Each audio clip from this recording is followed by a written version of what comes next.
स्वागत है साथियों आपका हमारे इस प्रोग्राम में।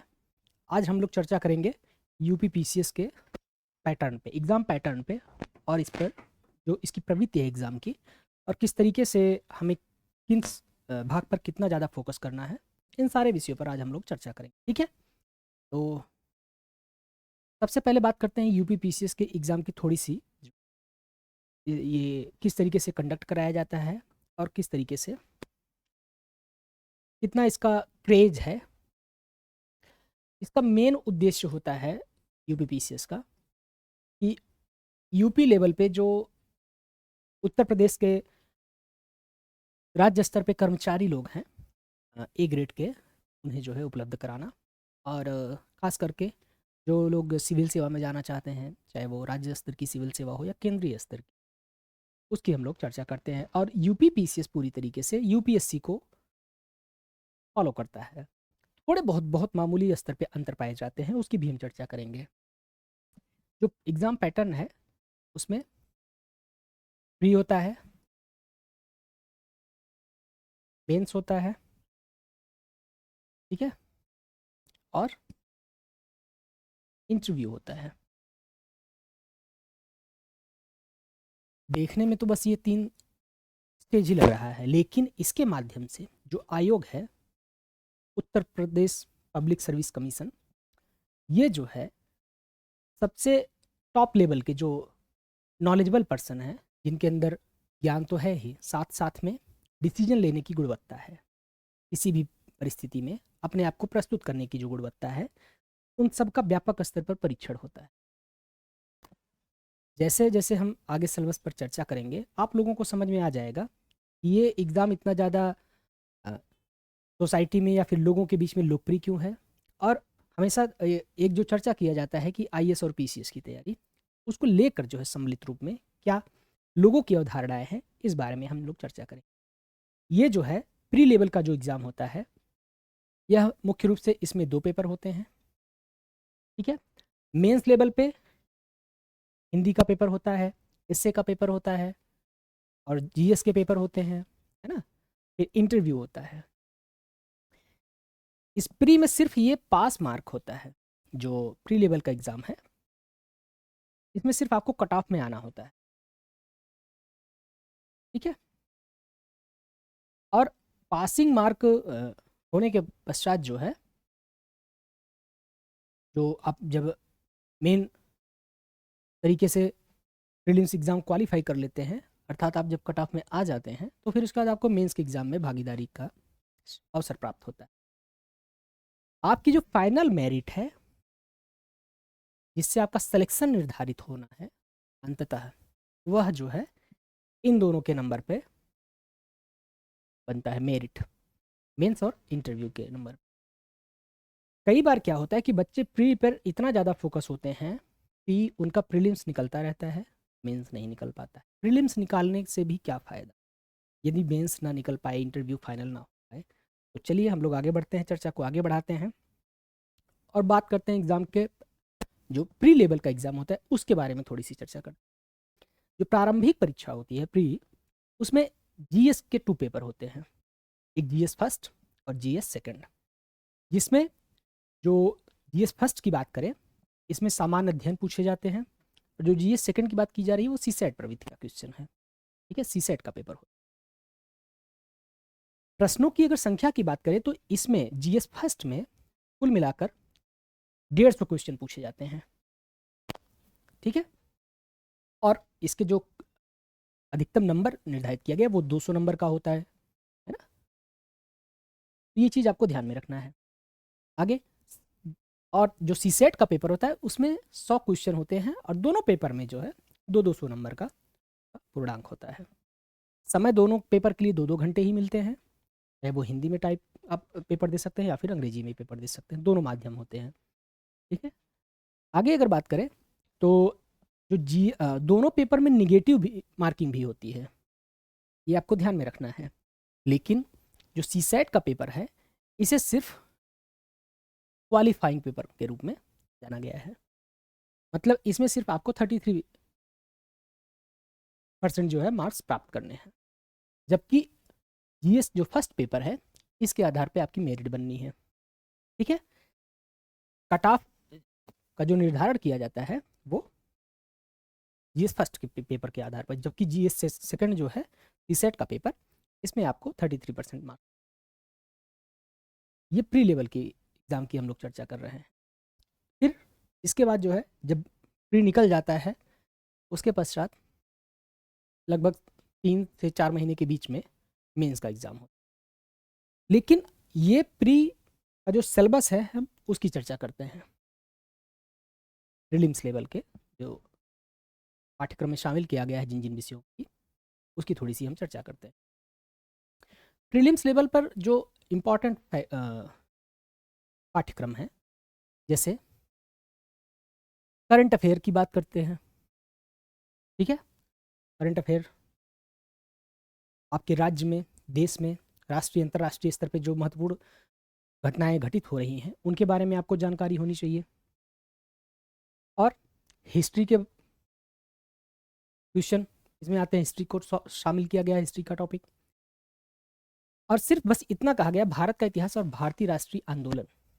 इस इतिहास में प्राचीन काल, मध्यकाल, आधुनिक काल, ठीक है, राष्ट्रीय आंदोलन, ये सारे जो है विषयों को शामिल किया गया है। यहाँ पे भारतीय इतिहास मतलब भारत का इतिहास और भारतीय राष्ट्रीय आंदोलन की चर्चा की गई। ज्योग्राफी की अगर बात करें तो यहाँ पे देखिएगा भारत और विश्व दोनों शब्द का यूज किया गया है, अर्थात भारत एवं विश्व दोनों का भूगोल पढ़ना है। यहाँ पे इस चीज़ को आपको ध्यान में रखना है। इतिहास तो सिर्फ प्रीलिम्स में भारत का पढ़ना है, लेकिन अगर भूगोल की बात करें तो भूगोल के पाठ्यक्रम में प्रीलिम्स में भारत एवं विश्व दोनों को शामिल किया गया है, जिसमें कि भारत एवं विश्व की जो प्राकृतिक है, सामाजिक है, आर्थिक भूगोल है, इन सब की चर्चा करनी है। ठीक है, और फिर आते हैं पॉलिटी पे, राजतंत्र एवं शासन। भारतीय राजतंत्र की बात की गई है। भारतीय जो कॉन्स्टिट्यूशन है, इंडियन कॉन्स्टिट्यूशन, इंडियन गवर्नेंस की जो बात की गई है, जो शासन प्रणाली है, उस पर चर्चा किया गया, जिसमें कि संविधान क्या है, राजनीतिक प्रणाली कौन सी अपनाई गई है, पंचायती राज क्या है, लोक नीति क्या है ना, अधिकारों की बात किया है। इन सभी विषयों को जो है पॉलिटी के अंदर शामिल किया। फिर इकोनॉमिक्स को शामिल किया गया है। आप देखेंगे कि जो शब्द हैं हिस्ट्री, पॉलिटी, ज्योग्राफी, इकोनॉमिक्स, है ना, एक एक विषयों को शामिल करके उनके बारे में थोड़ी सी जो है चर्चा की गई है।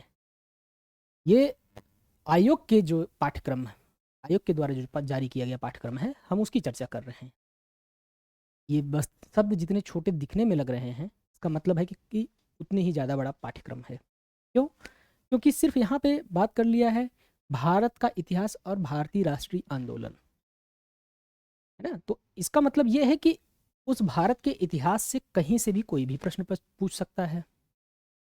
कोई सीमा क्षेत्र उसका निर्धारण नहीं किया गया है। ठीक है, फिर इन्वायरमेंट के क्वेश्चन आते हैं, पर्यावरण, पारिस्थितिकी, ये भी शामिल किया गया है।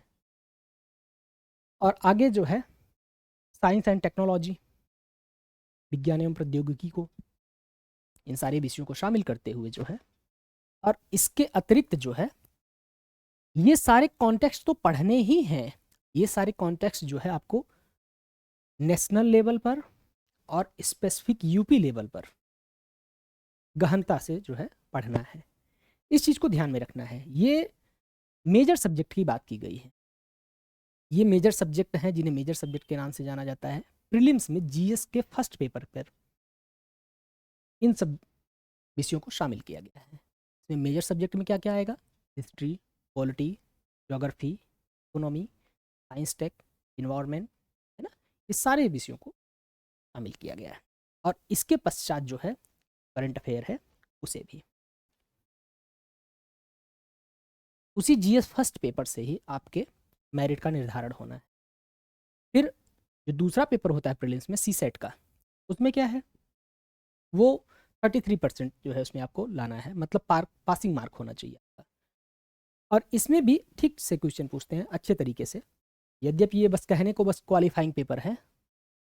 कई स्टूडेंट जो है इसमें फेल हो जाते हैं, और थोड़ा सा मेहनत करने पर इसमें बहुत आसानी से सफलता प्राप्त की जा सकती है। इसमें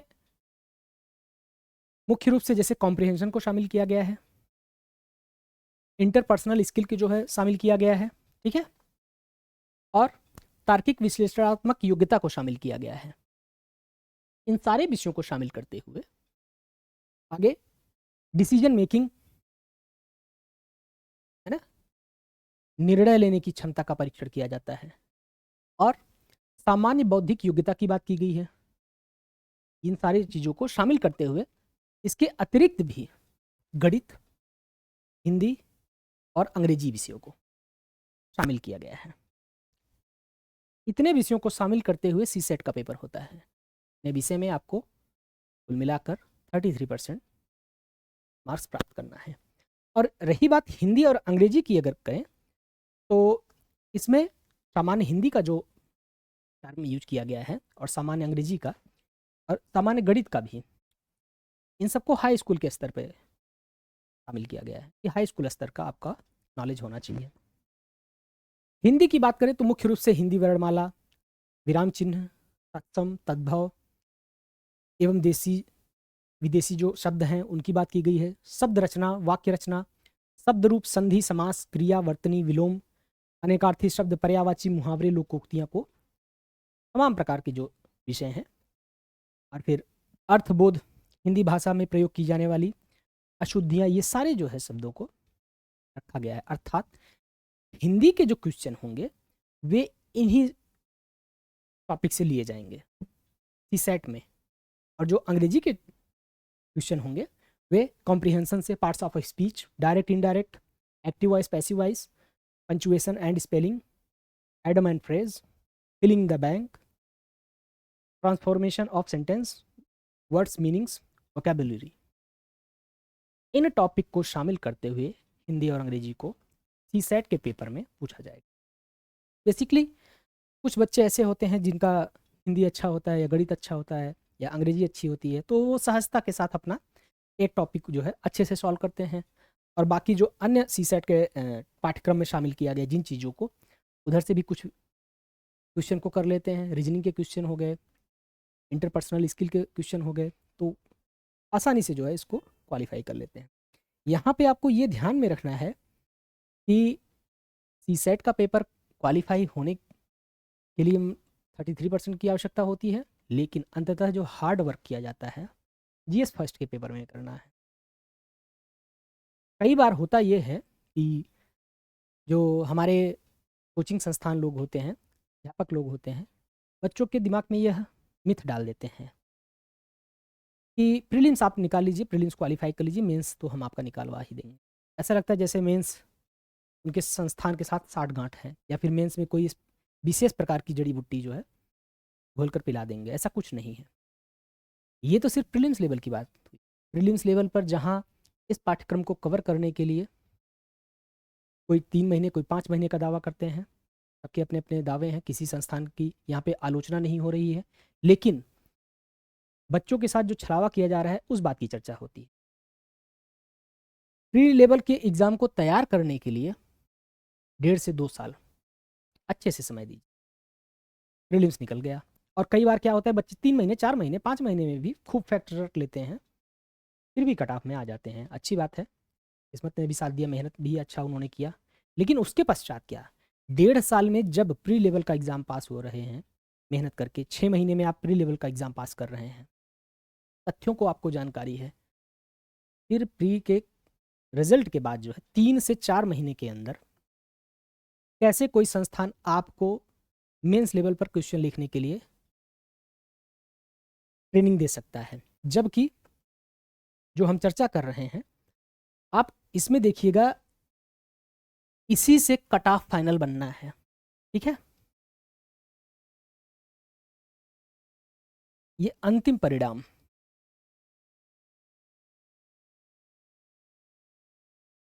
अंतिम परिणाम का निर्धारण इसके माध्यम से होना है।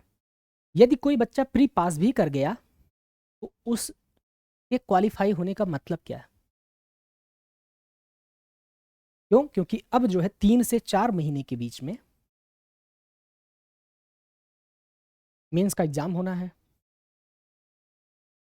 इस चीज को ध्यान में रखना है। और फिर एक बार जब आप प्री क्वालिफाई कर लेते हैं, मेंस में बैठते हैं, मेंस में सफलता या असफलता एक अलग चीज़ है। फिर सफलता मिली तो भी ठीक है, आप इंटरव्यू के लिए रेडी हो जाते हैं। सफलता नहीं प्राप्त होती है, आपकी इच्छा अनुसार परिणाम नहीं प्राप्त होता है, तो फिर आप फिर से प्रक्रिया में शामिल हो जाते हैं। फिर से क्यों? क्योंकि इसके जस्ट 3 या 4 महीने बाद फिर से आपका प्रीलिम्स लेवल का 5 महीने बाद समय आ जाता है, फिर से आप प्रीलिम्स लेवल पर फोकस हो जाते हैं। ये चीज़ ध्यान में रखना है कि हम ऐसा क्या करें कि जिससे हम इस प्रक्रिया से फाइनली इस प्रक्रिया में विजय प्राप्त कर पाएँ। अक्सर करके आप लोगों ने सुना होगा कई बार कि कुछ लोग ऐसे मिलते हैं कि अच्छा 2 मेंस दिए हैं, 3 इंटरव्यू दिए हैं, है ना? फला भैया हैं जो 5 इंटरव्यू दिए हैं। एक भैया हैं जो 2020 में प्रीलिम्स क्वालीफाई हुए हैं, मेंस दिए हैं, फिर इस बार भी मेंस दे रहे हैं। ये प्रश्न उठना स्वाभाविक है कि एक बार प्रीलिम्स क्वालीफाई होने के पश्चात क्या कारण है कि कई बार बच्चों को कई बार उसी प्रक्रिया से फिर से गुजरना होता है। यहाँ पर तो ये चीज़ आपको ध्यान में रखनी होगी कि अगर आपको एक बार मेंस का मौका मिले, मेंस लिखने का, आपकी तैयारी इस तरीके से होनी चाहिए कि प्री निकलने के बाद फाइनली आप इतना मजबूत तरीके से अपने आप को तैयार कीजिए कि आप मेंस और इंटरव्यू नहीं रुकेगा आपका। जब ये विचार आप लेके चलेंगे तो इसके लिए आपको स्पेशल तरीके से अपनी रणनीति भी बनानी पड़ेगी, और इस रणनीति में थोड़ा सा समय दीजिए आप अपने आप को, और ज़रूर इसमें कामयाब होंगे। और इसके लिए क्या करना है, आप ना तो हमारी बात मानिए, ना तो किसी संस्थान की बात मानिए। आप खुद ही अपने आप तार्किक हैं, आप पढ़े लिखे हैं, आप समझदार हैं, इसलिए आप स्वयं सोचिए कि क्या सही है और क्या गलत है। यहाँ पर ये ध्यान में रखना है कि जब अभी हम मेंस के सिलेबस की चर्चा करेंगे, मेंस के पाठ्यक्रम पर हम लोग आएंगे, तो आपको व्यापक रूप में समझ में आएगा कि तैयारी की रणनीति क्या होनी चाहिए और हम लोग गलती कहाँ पर करते हैं। ठीक है, चलिए आगे बढ़ते हैं।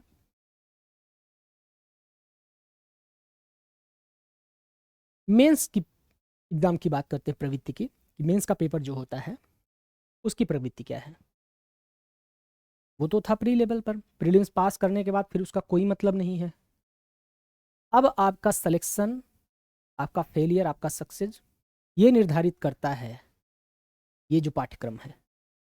और इस पाठ्यक्रम के लिए आपको विशेष रूप से तैयार होना होगा। इस पाठ्यक्रम को देखकर आप समय दीजिए, इस पाठ्यक्रम को पढ़िए। फिर अगर आपको लगे कि 3 से 4 महीने में अगर ये तैयारी आपकी कंप्लीट हो जानी है, तो फिर आप लगिए, पहले प्रीलिम्स निकालने की तैयारी कीजिए, फिर मेंस निकालिए, कोई दिक्कत नहीं है। लेकिन पहले इस पाठ्यक्रम पर आप नज़र डालिए। पहला जो पेपर होता है मेंस के पेपर में, वो होता है हिंदी का पेपर। सामान्य हिंदी शब्द का प्रयोग किया गया है।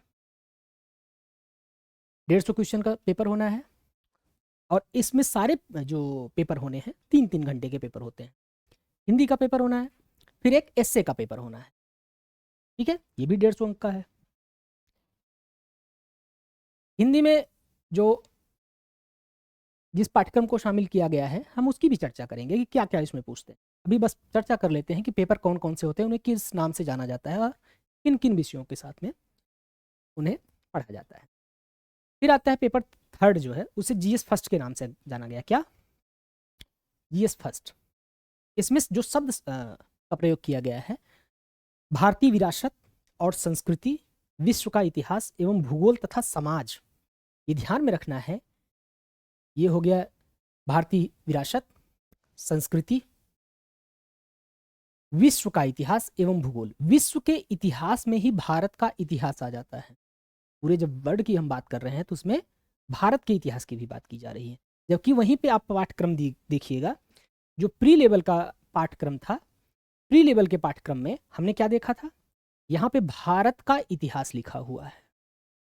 भारत का इतिहास प्री लेवल पे पढ़ना है, जबकि जो मेंस लेवल का पेपर है, मेंस लेवल के पेपर में आपको क्या पढ़ना है, यहाँ पे लिखा है विश्व का इतिहास।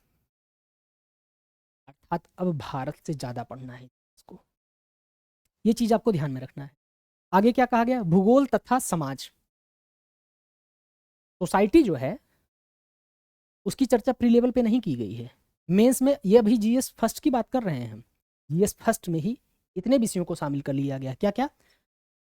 भारतीय विरासत को पूछेंगे, और संस्कृति, आर्ट एंड कल्चर की बात की गई है, और फिर उसके पश्चात जो है हिस्ट्री में इंडियन हिस्ट्री तो रहेगा ही, उसके साथ साथ में वर्ल्ड हिस्ट्री को भी शामिल कर लिया जाएगा, चाहे वो प्रथम विश्व युद्ध की बात हो या द्वितीय विश्व युद्ध की बात हो या वैश्विक स्तर पे जो महत्वपूर्ण ऐतिहासिक घटनाक्रम है उनकी बात हो, चाहे अमेरिकी क्रांति की बात हो, चाहे वो जापान के औद्योगिकरण की चर्चा की जाएगी।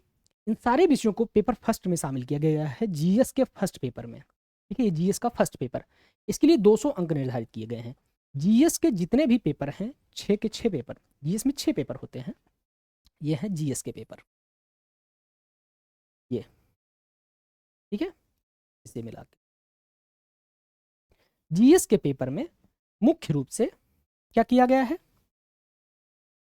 उनके अंकों का निर्धारण जो है वो 600 नंबर है, सॉरी 200 नंबर पर पेपर का है।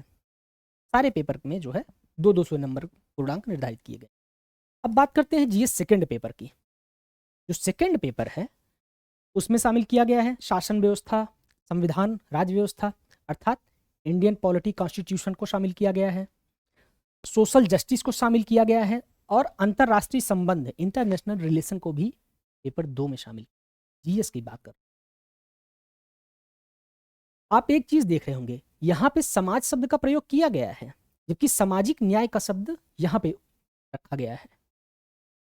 जब आप सोसाइटी पढ़ेंगे, सोशल जस्टिस पढ़ेंगे, तो किस तरीके से प्रश्नों को, वही समाज का प्रश्न है, पेपर फर्स्ट में कैसे पूछेगा, पेपर सेकंड में कैसे पूछेगा, और उसी अनुसार से आपको उत्तर लिखने की कला आपके अंदर होनी चाहिए, ये ध्यान में रखना है। फिर जो पेपर थर्ड होता है जीएस का, उसकी चर्चा करते हैं। इसमें टेक्नोलॉजी, आर्थिक विकास, जैव विविधता, पर्यावरण सुरक्षा तथा आपदा प्रबंधन, डिजास्टर मैनेजमेंट को भी रखा गया है। आप देख रहे हैं इन सारे पाठ्यक्रमों की जब हम विधिवत चर्चा करेंगे उसके पश्चात आपके सामने वो प्रश्न आएगा कि आखिर इतना ब्रॉड लेवल पर सिलेबस शामिल क्यों किया, अधिकारी बनने के लिए आवश्यक योग्यताएं क्या क्या होनी चाहिए, हम उस पर भी आएंगे, पहले अभी पाठ्यक्रम की चर्चा कर लेते हैं। जीएस थर्ड पेपर में जो कहा गया है टेक्नोलॉजी, इकोनॉमिक डेवलपमेंट, जैव विविधता, पर्यावरण सुरक्षा तथा आपदा प्रबंधन की बात की गई है। ये हम बात कर रहे हैं पेपर थर्ड, मतलब जीएस के पेपर थर्ड की बात की जा रही है। जीएस के फोर्थ पेपर में यहां पे प्रश्न जो पूछे जाएंगे वे नीति शास्त्र, सत्यनिष्ठा और अभिवृत्ति से संबंधित पेपर हो। ठीक है, इसमें आपके जो दार्शनिक दृष्टिकोण है, जो आपका अनुभव है, उस पर जो है चर्चा की जाएगी, उस प्रश्न को शामिल किया जाएगा।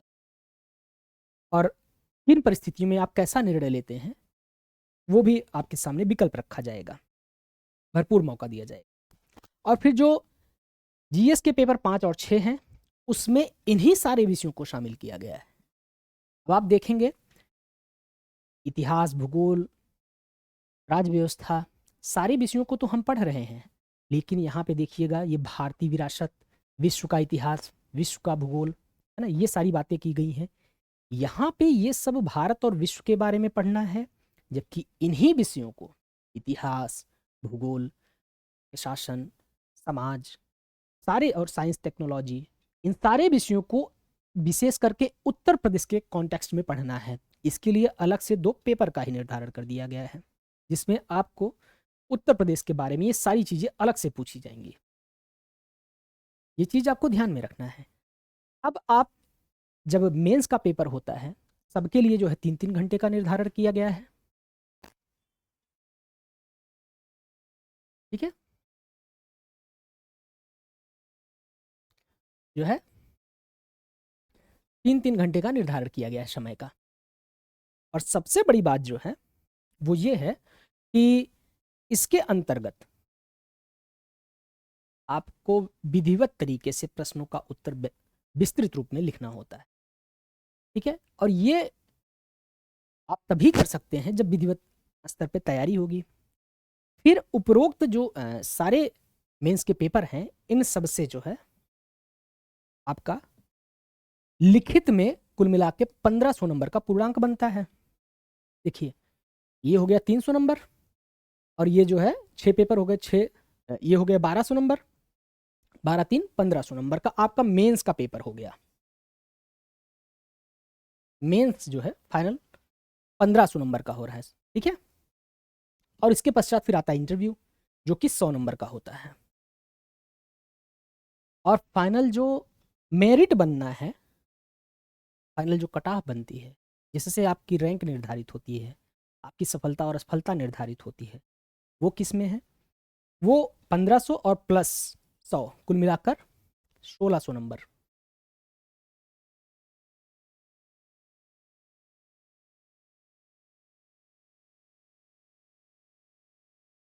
ठीक है। इससे जो है फाइनल आपकी मेरिट का निर्धारण होता है। और आप सफल हैं या असफल हैं कितने नंबर से, ये सारी चीज़ों का निर्धारण मेंस के एग्जाम से होता है। तो इस पाठ्यक्रम में भी कैसे कैसे किन किन विषयों को शामिल किया गया है, इस पर भी हम चर्चा करते हैं। ठीक है। सबसे पहले बात करते हैं निबंध की। ठीक है। निबंध में जो विषय को शामिल किया गया, निबंध का जो पेपर होगा वो उसकी प्रवृत्ति क्या होगी, कितने प्रश्न होंगे, कैसे लिखना है, उसको हम थोड़ा सा समझते हैं। इसमें निबंध के लिए जो है 3 सेक्शन दिए रहेंगे आपको, खंड ए, खंड बी, खंड सी, जिसमें कि आपको कुल मिलाकर एक क्षेत्र से, खंड ए से भी 3 ऑप्शन रहेगा, खंड बी से भी 3 ऑप्शन रहेगा, खंड सी से भी 3 ऑप्शन रहेगा।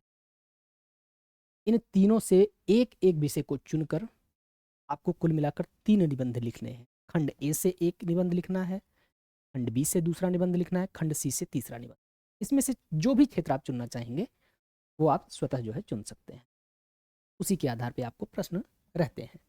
और जो शब्द सीमा होती है वो 700 शब्दों में, आपको 700 के आसपास शब्दों में आपको लिखना होता है। ये चीज़ें आपको ध्यान में होनी चाहिए।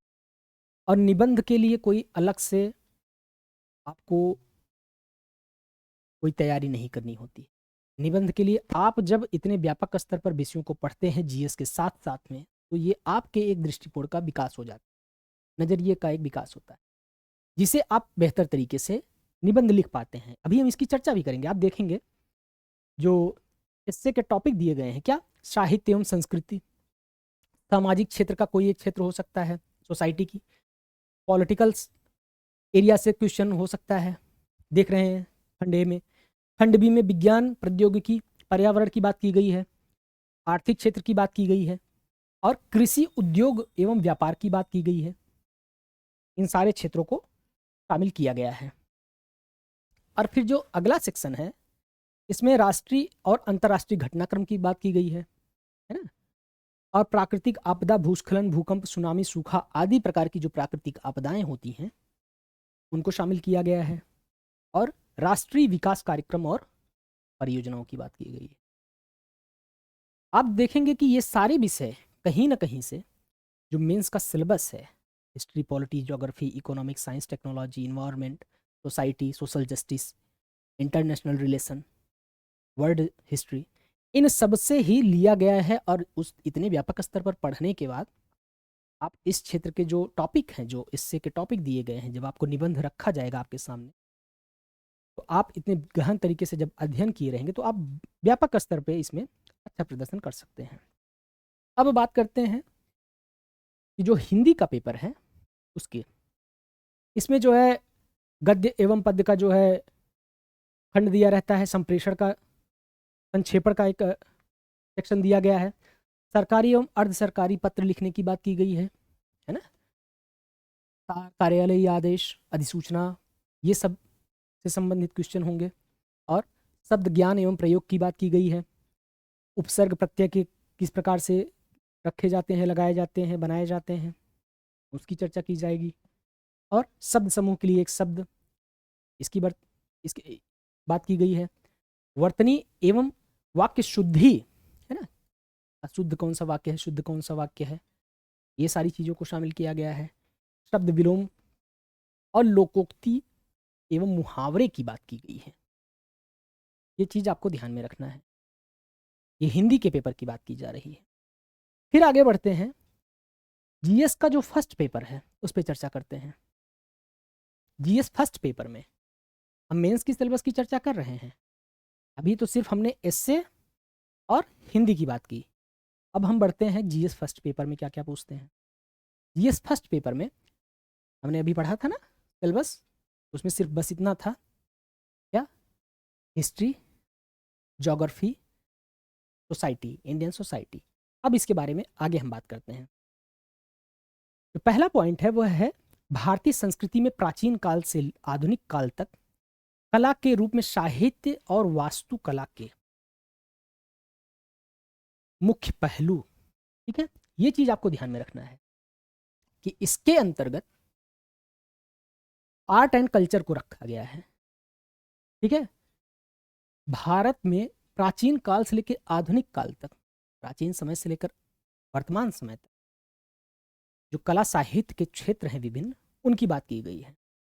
फिर आधुनिक भारतीय इतिहास, अब मॉडर्न हिस्ट्री की बात की जा रही है। 1757 से लेकर 1947 तक की जो महत्वपूर्ण घटनाएं हुई हैं, व्यक्तित्व हैं, मुद्दे हैं, उनकी बात की गई है। ठीक, और फिर फ्रीडम की बात की गई है, भारतीय स्वतंत्रता संग्राम की। इसके विभिन्न चरण कौन कौन से हैं, महत्वपूर्ण घटनाएं क्या क्या घटित हुई हैं, और महत्वपूर्ण व्यक्तित्व कौन कौन से हैं, इन सबको शामिल किया गया है। और देश के विभिन्न भागों में इसका क्या अपना योगदान रहा और व्यक्तित्व है ना, इन सब की चर्चा की जाएगी। चाहे वह बंगाल की बात की जाएगी, चाहे वह मद्रास की बात की जाएगी, चाहे वह पंजाब की बात की जाएगी, इससे संबंधित मेंस के क्वेश्चन आने हैं। जैसे प्रश्नों की प्रकृति इस प्रकार से कुछ हो सकती है कि बंगाल एक क्रांति के स्वरूप किन कारकों से प्रभावित थे, है ना, इस तरीके से प्रश्न बन सकते हैं। फिर अगला जो टॉपिक है शामिल किया गया है, स्वतंत्रता के पश्चात देश के अंदर एकीकरण एवं पुनर्गठन की बात की गई है। आजादी के पश्चात जो है देश का एकीकरण किस प्रकार से किया गया, इसकी भी चर्चा की गई है। ये भी हम हिस्ट्री में ही पढ़ रहे हैं, ये सारे टॉपिक हिस्ट्री में चल रहे हैं। अगला टॉपिक है विश्व के इतिहास में। अब यहाँ पे वर्ल्ड हिस्ट्री भी शामिल हो गया। विश्व के इतिहास में कहाँ से आपको पढ़ना है, 18वीं सदी तथा इसके बाद की जो मेजर घटनाएं हैं उनकी बात की गई है।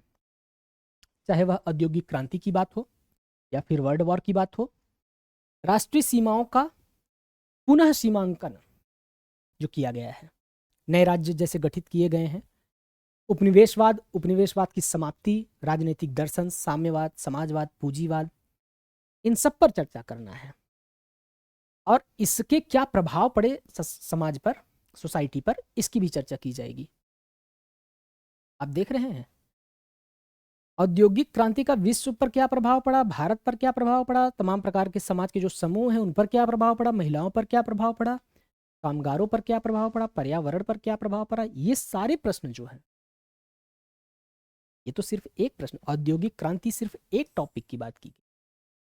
फिर अभी विश्व युद्ध भी तो बचा है, ये भी चर्चा की जाएगी।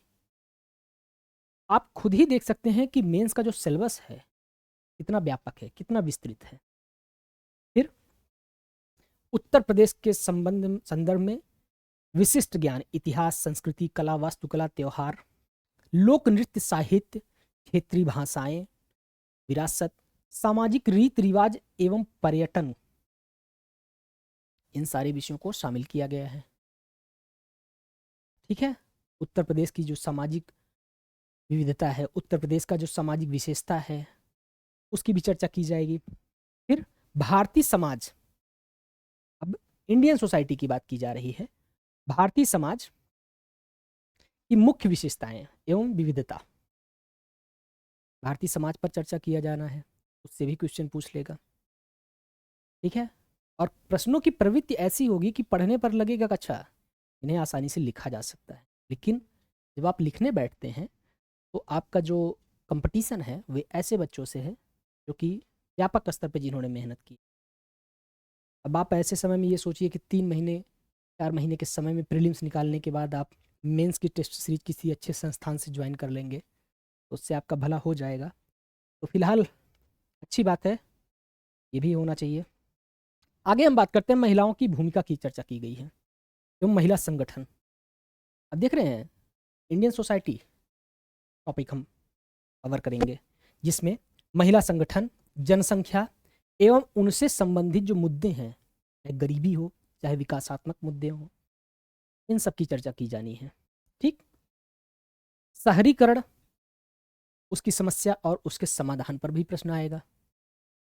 वर्तमान में जो शहर हैं उनके समक्ष कौन सी चुनौतियां हो रही हैं, और इस प्रकार से घुमाकर प्रश्न रखे जाएंगे मेंस स्तर पे कि जिसमें ये लगेगा कि अच्छा अब किस तरीके से इसमें आंसर लिखा जाए। फिर अगला जो टॉपिक शामिल किया गया है, भारतीय समाज एवं भूमंडलीकरण, उदारीकरण, निजीकरण का प्रभाव भारतीय समाज पर। यह प्रश्न पूछ लिया जाएगा कि भारत की महिलाओं की स्थिति पर ग्लोबलाइजेशन का क्या इम्पैक्ट पड़ा, या फिर ऐसे प्रश्न पूछा जा सकता है कि क्या आप इस बात से सहमत हैं कि भारत की महिलाएं वैश्वीकरण से शक्तिशाली हुई हैं, तो तर्क प्रस्तुत कीजिए, है ना। फिर सामाजिक सशक्तिकरण, संप्रदायवाद, क्षेत्रवाद और धर्मनिरपेक्षता जैसे विषयों पर भी प्रश्न। ये ध्यान में रखना है कि अभी हम जीएस के पेपर फर्स्ट की चर्चा कर, ठीक। फिर जो अगला टॉपिक है, विश्व के भौतिक भूगोल की मुख्य विशेषता, अब ज्योग्राफी को रखा।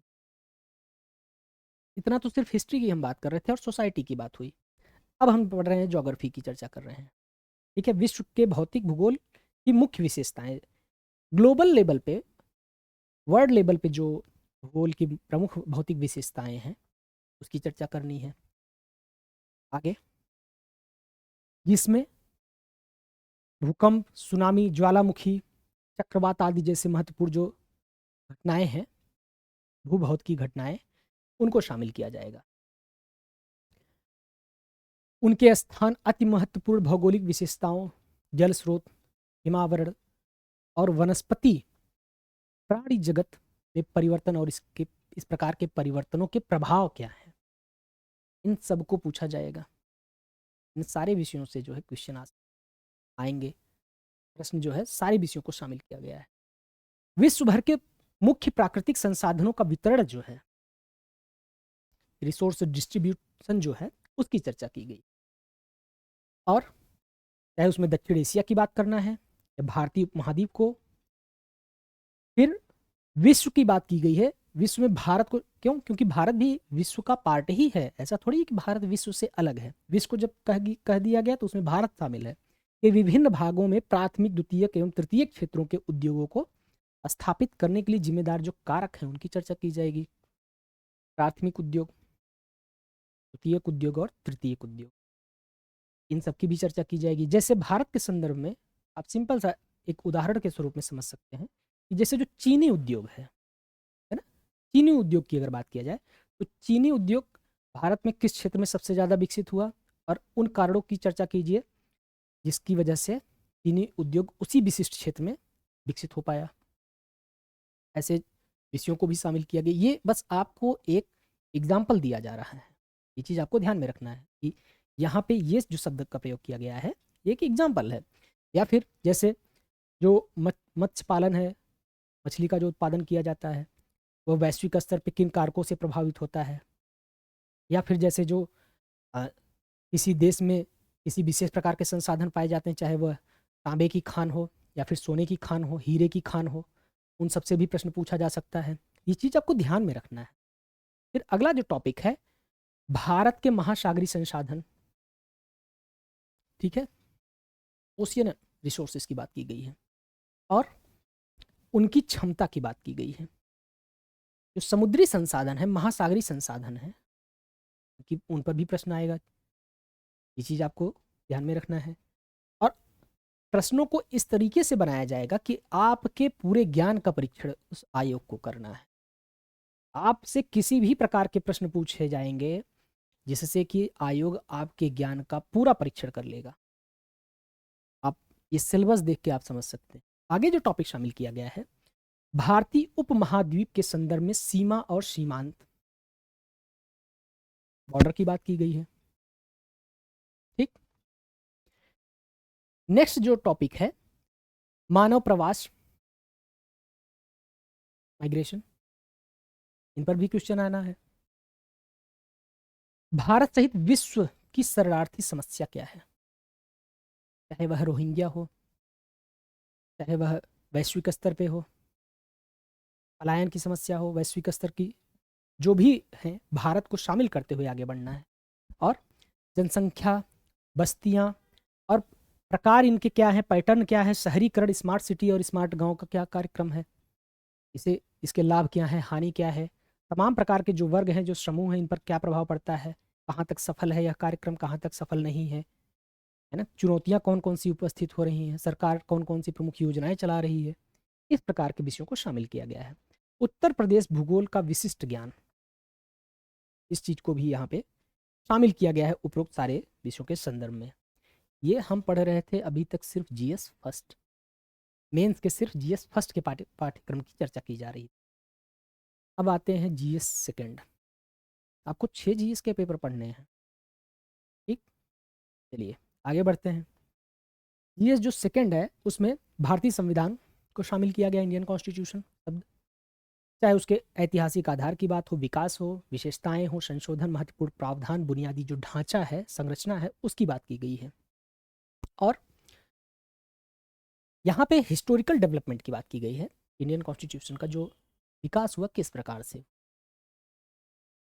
उसका उसकी प्रमुख विशेषताएं क्या हैं, संशोधन किस प्रकार से किया है ना, संघ राज्यों के कार्य, यहाँ पे संघ सरकार और राज्य सरकारों के कार्य की प्रणाली, उत्तरदायित्व क्या कैसा है, संघीय ढांचे से संबंधित मुख्य जो विषय हैं उन्हें शामिल किया गया है, और उनके समक्ष कौन कौन सी चुनौतियां प्रस्तुत हो रही हैं, स्थानीय स्तर पर शक्तियों और वित्त के हस्तांतरण में कौन कौन सी चुनौती है, इस पर भी प्रश्न उठेगा।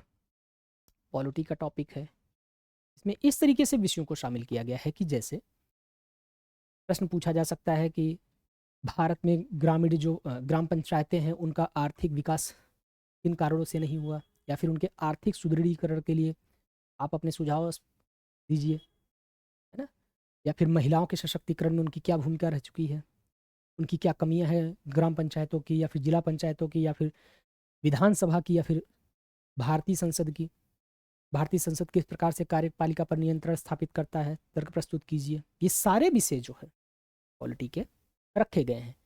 विभिन्न घटकों के बीच में शक्तियों का विभाजन, जो पृथक्करण है, उनकी बात की गई है। विवाद निवारण तंत्र एवं संस्थान की बात की गई है, चाहे वह कार्यपालिका व्यवस्थापिका के बीच में शक्तियों के विभाजन की बात हो, या फिर केंद्र और राज्य के बीच में। अगला टॉपिक है भारतीय संवैधानिक योजना तथा अन्य देशों के साथ तुलनात्मक अध्ययन। भारतीय संविधान कम था क्या कि जो इसमें अन्य देशों के संविधानों के साथ इसकी तुलना करनी है, इस बात को ध्यान में रखना कि भारतीय संविधान तो पढ़ना है, लेकिन अन्य देशों के साथ में सापेक्ष में तुलनात्मक अध्ययन भी थोड़ा सा शामिल किया गया। जैसे भारतीय संघीय व्यवस्था अमेरिकी संघीय प्रणाली से किस प्रकार से भिन्न है, संसदीय प्रणाली जो है ब्रिटेन की संसदीय, भारतीय संसदीय प्रणाली ब्रिटेन की संसदीय प्रणाली से किस प्रकार से भिन्न है, इन विषयों से भी क्वेश्चन पूछे जाने हैं। संसद और राज्य विधायिका संरचना, कार्य संचालन, शक्तियां और विशेषाधिकार संबंधी जो है विषय को शामिल किया गया है। पार्लियामेंट किस प्रकार से कार्य करती है, राज्य विधानमंडल कैसे कार्य करते हैं, उनकी क्या क्या शक्तियां हैं, भारत के विकास में कितना सफल है, कितना असफल है, कौन सी चुनौतियां हैं, कितने उपयोगी हैं, क्या बदल देना चाहिए संसदीय शासन प्रणाली, ये सारे प्रश्न जो है, और सांसदों के विशेषाधिकार क्या हैं, उनकी कार्य शक्तियाँ क्या होती हैं, सारे प्रश्नों को जो है विषयों को शामिल करते हुए रखा जाता है। फिर कार्यपालिका और न्यायपालिका की संरचना, सुप्रीम कोर्ट की संरचना, हाई कोर्ट की संरचना, ये चीज़ भी आपको ध्यान में रखना है। अधिकरणों की बात की जाएगी, कार्यपालिका की बात की जाएगी, चाहे वह राष्ट्रपति, मंत्रिमंडल, मंत्रिपरिषद, है ना, इन सब पर जो है प्रश्न बनने की संभावनाएं रहती हैं। क्यों? क्योंकि ये सब पाठ्यक्रम में शामिल किया गया है। ये संगठन किस तरीके से निर्मित होते हैं और इनके कार्य प्रणाली क्या है, सरकार के मंत्रालय एवं विभाग, दबाव समूह और औपचारिक व अनौपचारिक संघ तथा शासन प्रणाली में उनकी भूमिका। यहाँ पे आप देखिएगा दबाव समूह शब्द का प्रयोग किया गया है, प्रेशर ग्रुप, जैसे किसान समूह, छात्र समूह, किसान संगठन, है ना, महिला संगठन, इन सब की भी चर्चा की जाएगी। अगला जो टॉपिक है जनप्रतिनिधित्व अधिनियम की मुख्य विशेषताएं क्या हैं, इसकी भी बात की गई है। ये सब अभी हम पॉलिटी की ही बात कर रहे हैं, ठीक। विभिन्न संवैधानिक पदों पर नियुक्ति और विभिन्न संवैधानिक निकायों की शक्तियां, कार्य और उत्तरदायित्व। जो संवैधानिक पद हैं, चाहे राष्ट्रपति, चाहे न्यायाधीश, चाहे जो विभिन्न आयोग हैं, संघ लोक सेवा आयोग, वित्त आयोग, है ना, चुनाव आयोग, इनकी शक्तियां कैसी हैं, कार्य किस प्रकार से करते हैं, चुनौतियां कौन सी प्रमुख हैं, इन सब पर चर्चा की जानी है और ये किस तरीके से उत्तरदायित्व का निर्वहन करते हैं। फिर उत्तर प्रदेश के विशेष संदर्भ में राजनीति, प्रशासनिक, राजस्व एवं न्यायिक व्यवस्था का विशिष्ट ज्ञान भी आपको होना चाहिए, ये भी जानना है इन सारे विषयों को शामिल करते हुए। फिर उसके पश्चात जो टॉपिक शामिल किया गया है करंट अफेयर, इतना तो पढ़ना है, क्यों, क्योंकि हिस्ट्री में कुछ करंट उस तरीके से नहीं होता है जैसे इकोनॉमिक्स और पॉलिटी में घटनाएं। यहाँ पे करंट को टॉपिक को शामिल किया गया है, लेकिन वो भी सिर्फ पॉलिटी के टॉपिक को, पॉलिटी से रिलेटेड जो करंट अफेयर है उनकी चर्चा की। ये चीज़ आपको ध्यान में रखना है।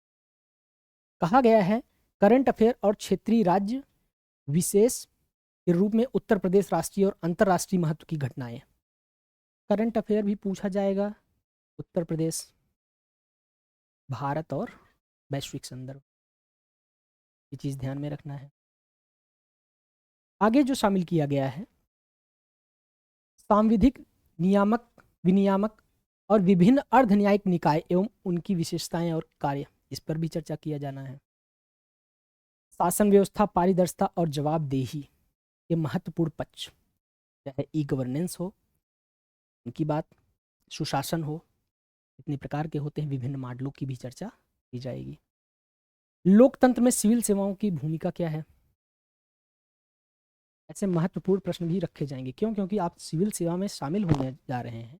भारत एक लोकतांत्रिक शासन प्रणाली है, ये तो पता ही होना चाहिए कि आपकी भूमिका क्या होगी, आप जिस संगठन के लिए कार्य कर रहे हैं उसके लिए किस तरीके से सकारात्मक अपना योगदान दे सकते हैं।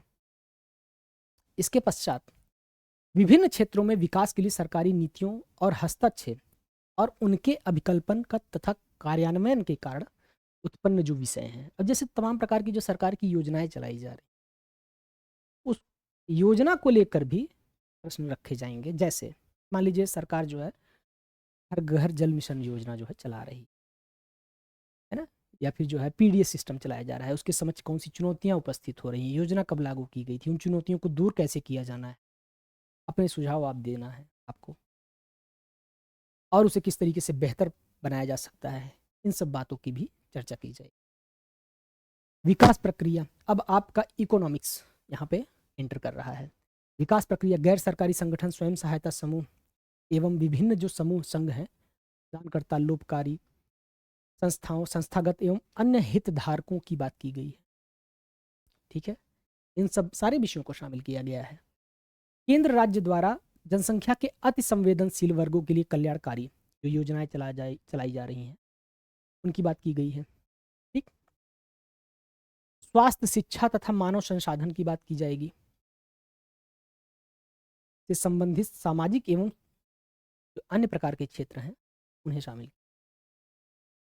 इन सारे विषयों को आपको देखकर ये लग रहा होगा कि पाठ्यक्रम तो बहुत बड़ा है, अभी सिर्फ हम जीएस सेकंड की बात कर रहे हैं, अभी और आगे बढ़िए।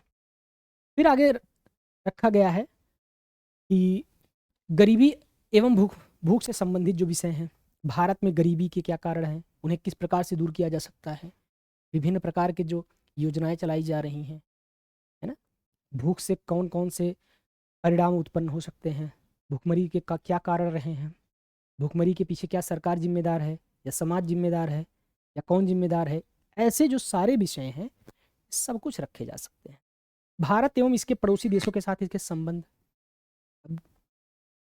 यहाँ पे क्या कहा गया है कि भारत के जो नेबरिंग कंट्री हैं उनकी बात की जाए,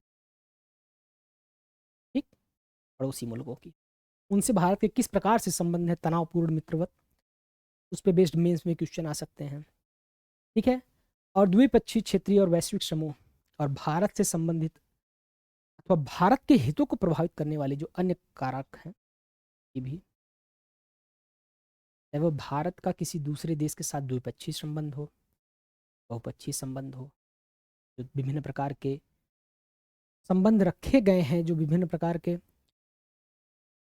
अनेक डिसीजन लिए जा रहे हैं अंतर्राष्ट्रीय स्तर पे भारत के द्वारा पड़ोसी मुल्कों के, उसकी भी चर्चा की जानी है। भारत के हितों पर विकसित एवं विकासशील देशों की नीतियों तथा राजनीति का प्रभाव एवं प्रवासी भारतीय जो समस्या है उसकी भी चर्चा की जाएगी। जैसे हाल फिलहाल में वैश्विक स्तर पर जो घटनाएं घटित हो रही हैं, उससे भारत पर क्या प्रभाव पड़ेगा। किसी दूसरे देश में किसी प्रकार की नीतियों में परिवर्तन होता है तो उससे भारत की नीति में क्या परिवर्तन होने की, जैसे मान लीजिए H1B1 वीज़ा जो है बीच में खूब हाईलाइट था अमेरिका के द्वारा, यदि उस प्रकार के प्रतिबंध को बढ़ाया जाता है या उस पर जो है सरकार कठोर तरीके से नियमों कानूनों को लागू करती है तो भारत के प्रवासियों पर क्या इम्पैक्ट पड़ेगा, इस प्रकार के टॉपिक को शामिल किया गया है। महत्वपूर्ण अंतर्राष्ट्रीय संस्थान, संगठन और मंच, उनकी संरचना एवं अधिदेश। इंटरनेशनल ऑर्गेनाइजेशन की बात की, यहाँ पे आपको ध्यान में रखना है, चाहे वह यूएनओ की बात हो, सुरक्षा परिषद की बात हो, नाटो की बात हो, ब्रिक्स की बात हो, सार्क की बात हो, इन सब को जो है शामिल किया गया है ना। आसियान, सारे विषयों को जो है भारत के साथ किस प्रकार से संबंध है। फिर आते हैं जीएस थर्ड पेपर में। अभी तक हम सिर्फ जीएस सेकंड और फर्स्ट पेपर को देखें। आगे जीएस थर्ड में इकोनॉमिक्स को शामिल करते हुए क्या कहा गया है, भारत में आर्थिक योजना, उद्देश्य, उपलब्धियां, नीति आयोग की भूमिका, सतत विकास लक्ष्य। ठीक है, योजना किस तरीके से लागू की जाती हैं, जो आर्थिक इकोनॉमिक जो प्लानिंग होती है ना, और फिर जो सतत विकास के लक्ष्य हैं कौन कौन से हैं, चुनौतियां कौन सी प्रस्तुत हो रही हैं, कितने लक्ष्यों को प्राप्त किया गया, कितने लक्ष्यों को प्राप्त किया जाना है, उन लक्ष्यों में भी किसी विशेष लक्ष्य को प्राप्त करने के लिए कौन कौन से प्रयास किए जा सकते हैं, ये सारे प्रश्न शामिल किए जाए। आगे कहा गया गरीबी, बेरोजगारी, सामाजिक न्याय और समावेशी विकास, सस्टेनेबल डेवलपमेंट की भी बात की जाएगी कि भारत की गरीबी को दूर करने के लिए, बेरोजगारी को दूर करने के लिए और सामाजिक न्याय स्थापित करने के लिए तथा समाज के समावेशी विकास के लिए, देश के समावेशी विकास के लिए क्या प्रयास किए जा सकते हैं, सरकार क्या प्रयास कर रही है, उसमें चुनौतियां क्या क्या आ रही हैं, आपके क्या सुझाव हैं, सरकार आपके सुझाव के अनुसार और क्या कर सकती है, इस सारे विषयों को शामिल किया गया है। फिर अगला जो टॉपिक है वो है सरकारी बजट, वित्त प्रणाली। ठीक, एक घटक। अब बजट से संबंधित क्वेश्चन पूछे जा रहे हैं, बजट के प्रावधान क्या हैं, विशेषताएं कैसे होती हैं, किसी विशेष प्रक्रिया को कैसे अपनाया जाता है ना। मुख्य फसलें भारत की, विश्व की। ठीक है, फसल प्रतिरूप, सिंचाई प्रणाली एवं सिंचाई के विभिन्न प्रकार, उनकी भी बात की गई है। कृषि उत्पाद का जो भंडारण है उसको कैसे किया जाना है, आलू तो अधिक उत्पादन हो गया, उसको किस तरीके से स्टोर करना है, कोई भी फसल अधिक उत्पादन होगी उसको स्टोर कैसे करना है, स्टोर क्यों करना है ना। ये सारे प्रश्न जो है रखे जा सकते हैं, और कौन कौन सी चुनौतियां आ रही हैं, उसके क्या फायदे होंगे, क्या नुकसान होंगे, ये सारे विषय जो है शामिल किए जाएंगे। कृषि उत्पाद का भंडार, उनका ट्रांसपोर्टेशन, विपणन, संबंधित मुद्दे, बाधाएं उसमें कौन कौन सी आ रही हैं उससे संबंधित, है ना। आगे किसानों के लिए सहायता के लिए ई प्रौद्योगिकी, ई टेक्नोलॉजी किस तरीके से योगदान दे सकती है, फूड प्रोसेसिंग इंडस्ट्री के लिए, ठीक है, खाद्य प्रसंस्करण की बात हो या फिर खाद्य सुरक्षा की बात हो, खाद्य भंडारण की बात हो रही है, उसमें टेक्नोलॉजी का कैसे उपयोग किया जा सकता है, सिंचाई प्रणाली में टेक्नोलॉजी का कैसे प्रयोग किया जा सकता है, उनके ट्रांसपोर्टेशन में कैसे ई टेक्नोलॉजी का प्रयोग किया जा सकता है, इन सारे विषयों पर भी चर्चा की जाएगी। ठीक, आगे बढ़ते हैं। प्रत्यक्ष एवं अप्रत्यक्ष कृषि सहायता, है ना, न्यूनतम समर्थन मूल्य और संबंधित विषय, सरकार के द्वारा फसलों पर न्यूनतम समर्थन मूल्य प्रदान किया जाता है, उसकी क्या प्रकार हैं, विशेषताएं, चुनौतियां, सुझाव, ये सारी चीज़ों को शामिल किया गया है कि फ़ायदे क्या हैं, नुकसान क्या हैं, कितना उपयोगी है और कितना अनुपयोगी है, ये सारे विषयों को शामिल करना है। जन वितरण प्रणाली, जो पीडीएस सिस्टम है, इसकी भी बात की जाएगी। इसका उद्देश्य क्या है, कार्य क्या है, सुधार क्या किया जा सकता है, बफर स्टॉक क्या होता है, खाद्य सुरक्षा संबंधी विषय, है ना। जो पीडीएस सिस्टम के अंतर्गत जो है जो रखा गया है, खाद्य सुरक्षा कैसे है, क्या है, क्यों है, कितना उपयोगी है, चुनौतियाँ कौन सी हैं, सरकार की योजनाएं क्या चल रही हैं, प्रमुख योजनाएं कौन सी हैं, उन योजनाओं को लागू करने में क्या चुनौती आ रही है, ये सारे विषयों को शामिल किया गया है। ये चीज़ आपको ध्यान में रखना है कि इतना गहन स्तर पर जो इसका सिलेबस दिया गया है, उसको पढ़ने के बाद आपका एक व्यक्तित्व विकसित होता है, उस पर भी चर्चा करें। पहले अभी हम पाठ्यक्रम को कंप्लीट कर लेते हैं। प्रौद्योगिकी मिशन, जो मुख्य रूप से प्रौद्योगिकी मिशन चलाए जा रहे हैं, टेक्नोलॉजी से रिलेटेड जो प्रोग्राम्स चलाए जा रहे हैं, उनकी भी चर्चा की जाएगी यहाँ पर। पशुपालन अर्थव्यवस्था, चाहे वह दुग्ध उत्पादन के लिए हो, चाहे वह मांस प्रसंस्करण के लिए हो, चाहे वह खाद्य के लिए हो, या फिर आय के लिए हो, सारे विषयों पर चर्चा किया जाएगा इकोनॉमिक नज़रिए से, ठीक। और उनका इकोनॉमी में क्या रोल होता है, इन सारे विषयों को भी शामिल किया गया है। अगला जो टॉपिक है, भारत में खाद्य प्रसंस्करण एवं संबंधित उद्योग और महत्व। देखिए, खाद्य सुरक्षा यहाँ पर है, खाद्य भंडारण, कृषि भंडारण यहाँ पर है, और आगे जो है पाठ्यक्रम में कहा गया है कि खाद्य प्रसंस्करण से संबंधित उद्योग एवं महत्व, उनका स्थान, और अपस्ट्रीम डाउन स्ट्रीम आवश्यकता, आपूर्ति श्रृंखला प्रबंधन, इसकी भी चर्चा की जानी है ना। इसमें इसका तात्पर्य है कि प्रमुख खाद्य प्रसंस्करण उद्योग किसी विशेष क्षेत्र में ही क्यों विकसित हुए हैं, उनमें कौन कौन सी चुनौतियां हैं। जैसे ये प्रश्न उठ सकता है कि जो गन्ना उत्पादन कहीं और होता है लेकिन चीनी का उत्पादन दूसरे क्षेत्र में अधिक क्यों होता है, ऐसे भी प्रश्न उठाए जा सकते हैं, है ना। और या फिर मछली जो उत्पादन है, चाहे वह अंतः जलीय क्षेत्र की बात हो या फिर समुद्री क्षेत्र की बात हो, उसकी भी चर्चा की जाएगी। उनका विकास कैसे है, महत्व क्या है, और उनमें किस प्रकार से उतार चढ़ाव होती है, इस बात की भी चर्चा की जाएगी।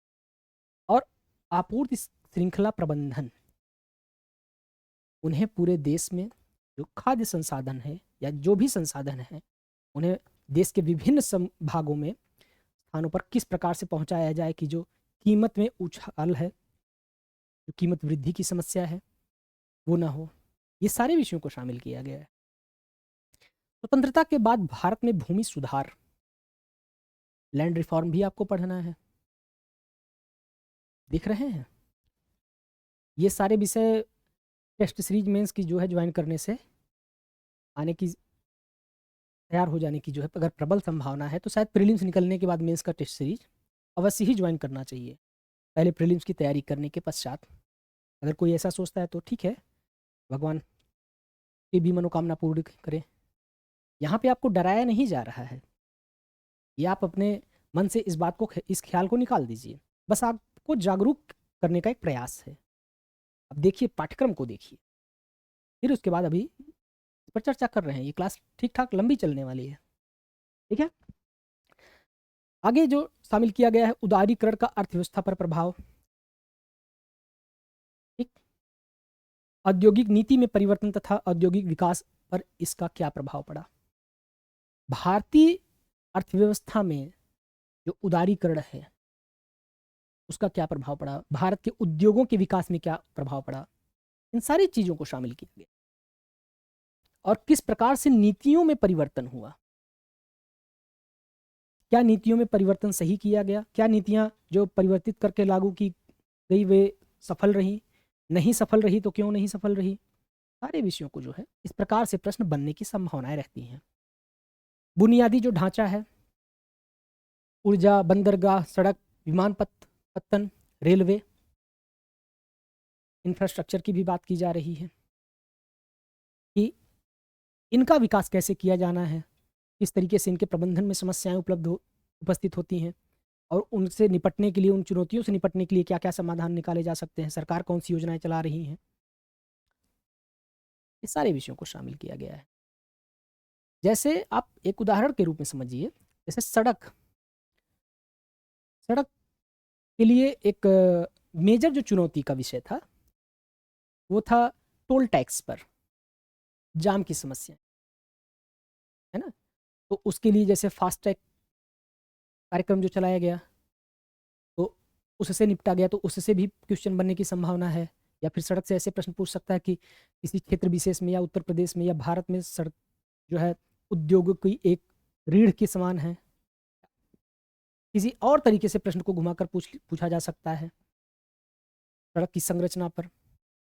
ये सारे विषयों को, यहाँ पे सिर्फ बात सड़क की नहीं है, जो बुनियादी ढांचे हैं उनकी चर्चा की जाए। और उत्तर प्रदेश की अर्थव्यवस्था में विशिष्ट ज्ञान, राज्य बजट की बात हो या कृषि की बात हो, अन्य सारे विषयों को जो है, आधारभूत ढांचे की बात हो, इन सभी विषयों को शामिल करते हुए आगे बढ़ा जाना है। फिर उसके पश्चात आगे शामिल किया गया है उत्तर प्रदेश की कृषि, बागवानी, वन की, पशुपालन संबंधित मुद्दे।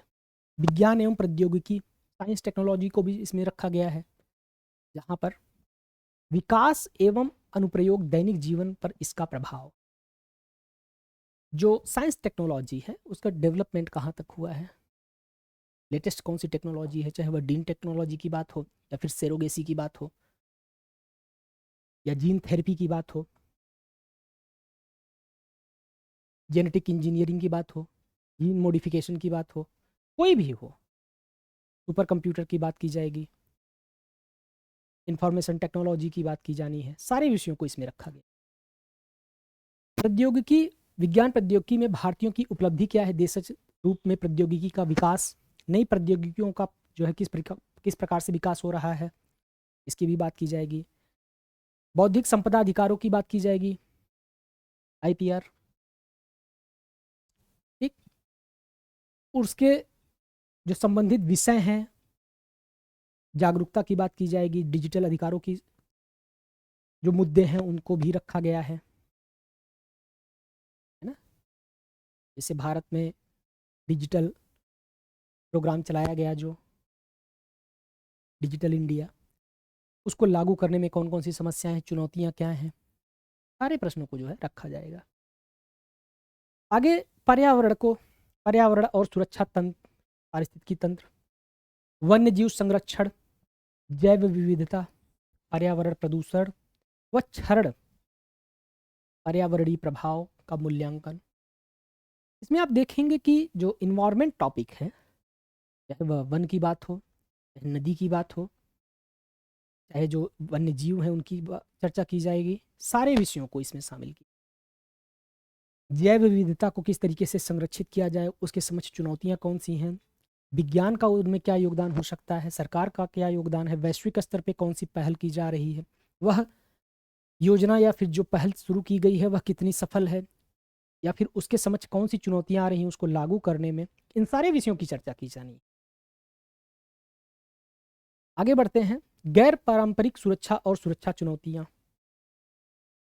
जो सिक्योरिटी इशू है, इसमें परंपरागत होते हैं जो, और फिर गैर परंपरागत होते हैं, अर्थात जो नए प्रकार की सुरक्षा चुनौतियां उपस्थित हो रही हैं उनकी भी चर्चा की जानी है, जिसमें आपदा का न्यूनीकरण और प्रबंधन, डिजास्टर के जितने भी प्रकार हैं उनका किस तरीके से मैनेजमेंट किया जाए और उनको किस तरीके से कम वो समाज पर उनका प्रभाव पड़े, अर्थव्यवस्था पर पड़े, इसके लिए क्या कदम उठाए जा सकते हैं।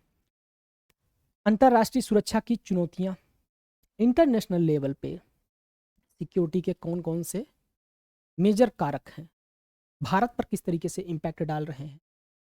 हम कहते हैं ना कि जो भारत में रह रहे हैं वैश्विक स्तर पे उनके हित किस तरीके से प्रभावित हो रहे हैं वैश्विक स्तर की घटनाओं से, उसे जोड़कर भारत की सुरक्षा के समक्ष कौन सी चुनौतियां प्रस्तुत होनी है उसकी भी चर्चा की जाएगी। उग्रवाद के कारण कौन से हैं, प्रसार कैसे होता है और उनका संचार कैसे होता है, संचार नेटवर्क क्या है, मीडिया का क्या योगदान है, सोशल मीडिया, सोशल नेटवर्किंग जो है, इस विषय को भी शामिल करते हुए आगे बढ़ना है। कि इन सारे विषयों में सोशल मीडिया कैसे इंपॉर्टेंट रोल प्ले कर सकती है, मीडिया की आलोचना भी पढ़ना है, मीडिया का की उपयोगिता भी पढ़ना है, सुधार भी पढ़ना है, मीडिया से संबंधित जो तमाम प्रकार के नियम कानून लागू किए गए हैं उनकी भी बात की गई है, परमाणु की बात, उनकी भूमिका की बात की गई है, और परमाणु सुरक्षा प्रसार जो है उसकी भी बात करना है, उस पर भी चर्चा किया जाएगा। आगे जो टॉपिक है वो है सुरक्षा, साइबर से संबंधित, अब साइबर सुरक्षा से संबंधित। इसके अंतर्गत जैसे जो हैकिंग है, जो डेटा है लोगों के, जो इन्फॉर्मेशन है उसको किस तरीके से सुरक्षित रखा जाए, या फिर सरकारी जो डेटा है कौन कौन सी चुनौतियाँ आ रही हैं, नए प्रकार से किस प्रकार से उसमें जो है लोगों के हित उनसे प्रभावित हो रहे हैं, अर्थव्यवस्था में किस तरीके से उनका योगदान है, किस तरीके से लोगों के साथ जालसाजी की जा रही है, ठगी की जा रही है ना। मनी लॉन्ड्रिंग अक्सर करके मार्केट में ये शब्द रहता है, इस पर भी चर्चा किया जाना है। और मानव तस्करी, चाहे वह ह्यूमन ट्रैफिकिंग के अंतर्गत भारत तथा वैश्विक स्तर पे जो घटनाएं हो रही हैं उसे भी शामिल किया जाना है। भारत की आंतरिक सुरक्षा से संबंधित, अब यहाँ पे इंटरनल सिक्योरिटी की बात की जाएगी। इंटरनल सिक्योरिटी के अंतर्गत चाहे वह आतंकवाद हो, चाहे भ्रष्टाचार हो, उग्रवाद हो, संगठित जो अपराध हैं, ऑर्गेनाइज्ड क्राइम, माफियागिरी, भूमाफिया, है ना, इन सब पर जो है चर्चा किया जाना है। और इन सारे पाठ्यक्रमों, चाहे वह आतंकवाद को खत्म करने के लिए कोई योजना चलाई जा रही हो, भ्रष्टाचार कहाँ तक समाज पर क्या इम्पैक्ट डाल रहा है, सरकार ने योजनाएं कौन सी चलाई हैं और किस प्रकार से उन्हें और प्रभावकारी तरीके से लागू किया जा सकता है, इन सारे विषयों को शामिल। भारत में सुरक्षा बलों की भूमिका, प्रकार और जनादेश, जो सुरक्षा बल हैं उनकी क्या भूमिका, चाहे वह पुलिस की बात हो, चाहे वह सेना की बात हो, चाहे सेना के जो प्रमुख संगठन हैं उनकी बात की जाए। उत्तर प्रदेश के विशेष संदर्भ में कानून और व्यवस्था, नागरिक सुरक्षा से संबंधित जो विषय हैं उन्हें भी रखा गया। फिर आता है पेपर 4 जीएस का। अभी इतनी देर तक हम लोग पेपर 3 के बारे में ही, ठीक है, पेपर 4 में जो से शामिल किया गया है उसकी चर्चा करते हैं। थोड़ा पानी पी लिया जाए, ठीक।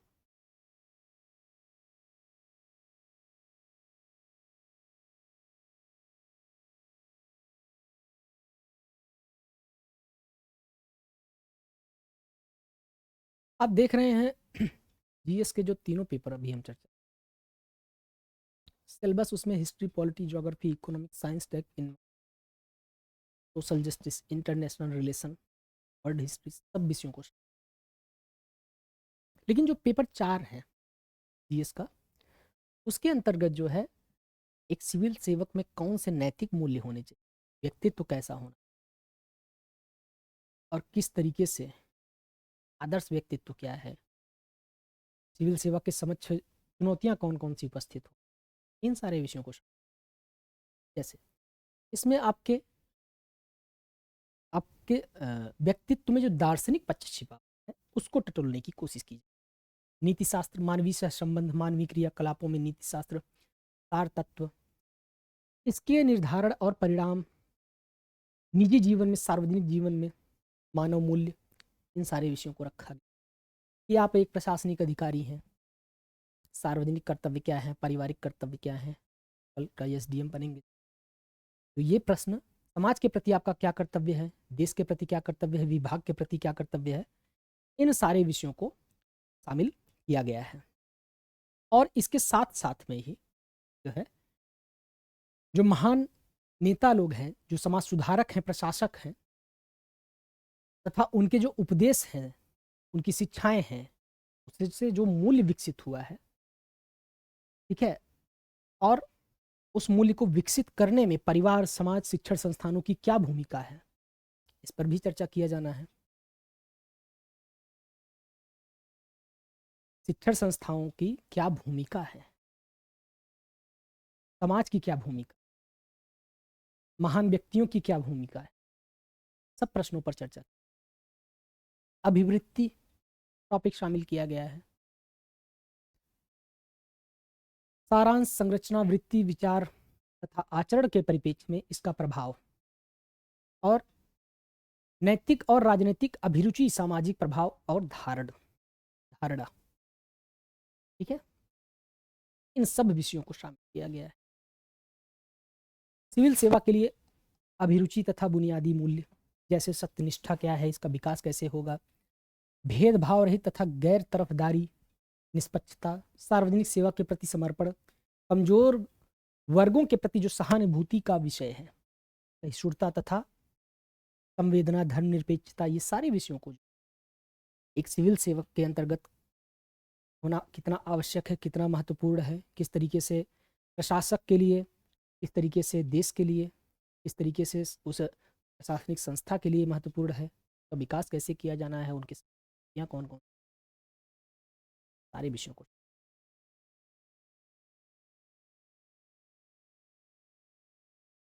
इमोशनल इंटेलिजेंस, इसका विकास कैसे होना है, अवधारणा क्या है, प्रशासन और शासन व्यवस्था में इसका उपयोग कैसे किया जाना है,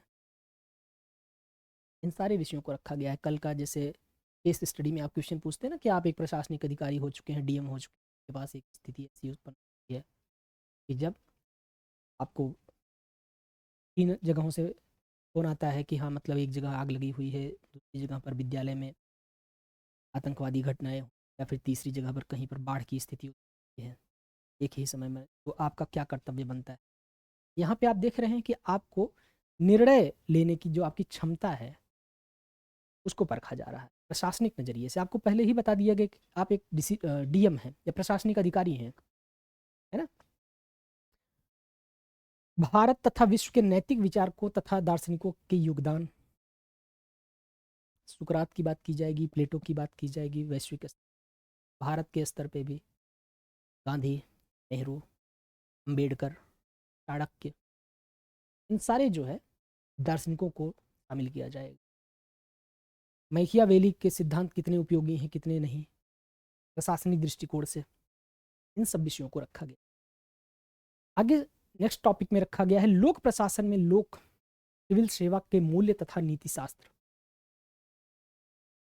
जो केस स्टडी आपको रखी जाएगी, स्थिति तथा समस्याएं, सरकारी तथा निजी स्थानों में नैतिक चिंताएं तथा दुविधाएं, नैतिक मार्गदर्शन के स्रोत के रूप में विधि, नियम विनियम तथा अंतरात्मा, उत्तरदायित्व तथा नैतिक शासन, शासन व्यवस्था, नीतिपरक मूल्य एवं नैतिक मूल्यों की बात की जाए। यहाँ पे प्रश्न पूछा जा सकता है कि आप जैसे उदाहरण के रूप में आप जानिए, यदि आपसे ये प्रश्न पूछ लिया जाए कि एक व्यक्ति है जो कि जिसने अपराध किया है, जिसने एक जघन्य अपराध किया है और उसने पहली बार ये किया है, इसके लिए प्रावधान है फांसी की अंतिम, और उस व्यक्ति की जो है घर पे एक माँ है लाचार और एक युवा बेटी है जिसका विवाह करना है। आपके पास मौका है कि आप उसे छोड़ दें, आपके पास मौका है कि आप उसे पकड़कर जेल में डालें। तो ऐसी स्थिति में आप क्या कर रहे हैं, और वह जो है आपके सामने गिड़गिड़ा रहा है कि वह भविष्य में इस प्रकार से कभी कोई गलती नहीं करेगा। वहाँ पे जो ऐसी स्थिति में जो आपको निर्णय लेना है, उन सारे विषयों को, जो नैतिक दुविधा आपके पास आपके समक्ष उत्पन्न हो रही है, में आप किसे आदर्श मानेंगे, नियम कानून को, व्यक्तित्व को, मानवता को या संविधान को, इन सारे विषयों को जो है रखा गया है। और जो अंतरात्मा आपकी है वो क्या निर्णय लेगी और क्यों लेगी और क्या लेना सही है, और उन निर्णयों को लेने में कौन कौन सी चुनौतियां उपस्थित, ये सारे विषयों को जीएस पेपर नंबर 4 की बात की जाए। अंतरराष्ट्रीय संबंधों तथा निधि व्यवस्था, फंडिंग जो है, इंटरनेशनल जो फंडिंग होती है, चाहे वो टेररिस्ट फंडिंग हो, चाहे वह एनजीओ को फंडिंग की जाए, है ना, उनकी बात की जा रही है। कारपोरेट शासन व्यवस्था की बात की जाए। जैसे प्रश्न इसमें पूछ लिया जाएगा कि आप एक कंपनी में अभी अभी बहुत ही परिश्रम करने के बाद आप एक जॉब पाए हैं प्राइवेट कंपनी में, जहाँ पर आपको ज्ञात होता है कि उससे उस कंपनी से प्रदूषण बहुत ज़्यादा फैल रहा है और वह कंपनी प्रदूषण के जो मानक हैं उनका उल्लंघन करती है, लेकिन कागजी रूप में वो ही है। आप क्या करेंगे? या उससे उसी केस को आगे कंटिन्यू करते हुए और कुछ प्रश्न पूछे जा सकते हैं। आप क्या निर्णय लेंगे और क्यों लेंगे? आपकी नौकरी चली जाएगी, आपको ऊपर के जो आपके अधिकारी हैं वे आपको पैसे का ऑफर कर रहे हैं, पद का लालच दे रहे हैं, और आप अगर ये बात समाज में रख देंगे या फिर सरकार के समक्ष रखते हैं, जो प्रशासनिक संगठन है, तो आपको जान का भी खतरा रहेगा, आपको लाभ भी नहीं होगा कोई। ऐसे जो सारे प्रश्न हैं, इन सारे प्रश्नों को इस पेपर में शामिल किया।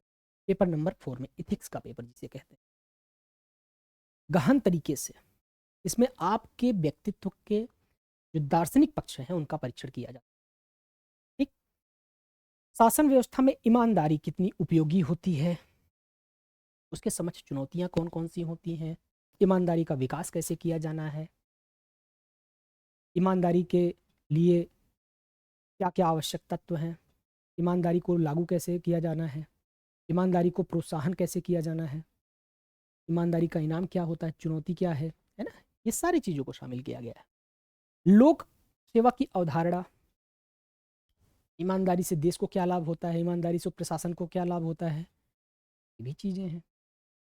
और ईमानदारी के दार्शनिक जो पक्ष हैं, दार्शनिक आधार, ईमानदारी क्यों जरूरी है, यदि ईमानदारी से अंततः लोगों को नुकसान होना है तो ईमानदारी आवश्यक क्यों है, यदि ईमानदारी से फायदा होना है अंततः सबको तो ईमानदारी लागू क्यों नहीं हो पा रही है, इस समझ चुनौतियां कौन कौन सी हैं।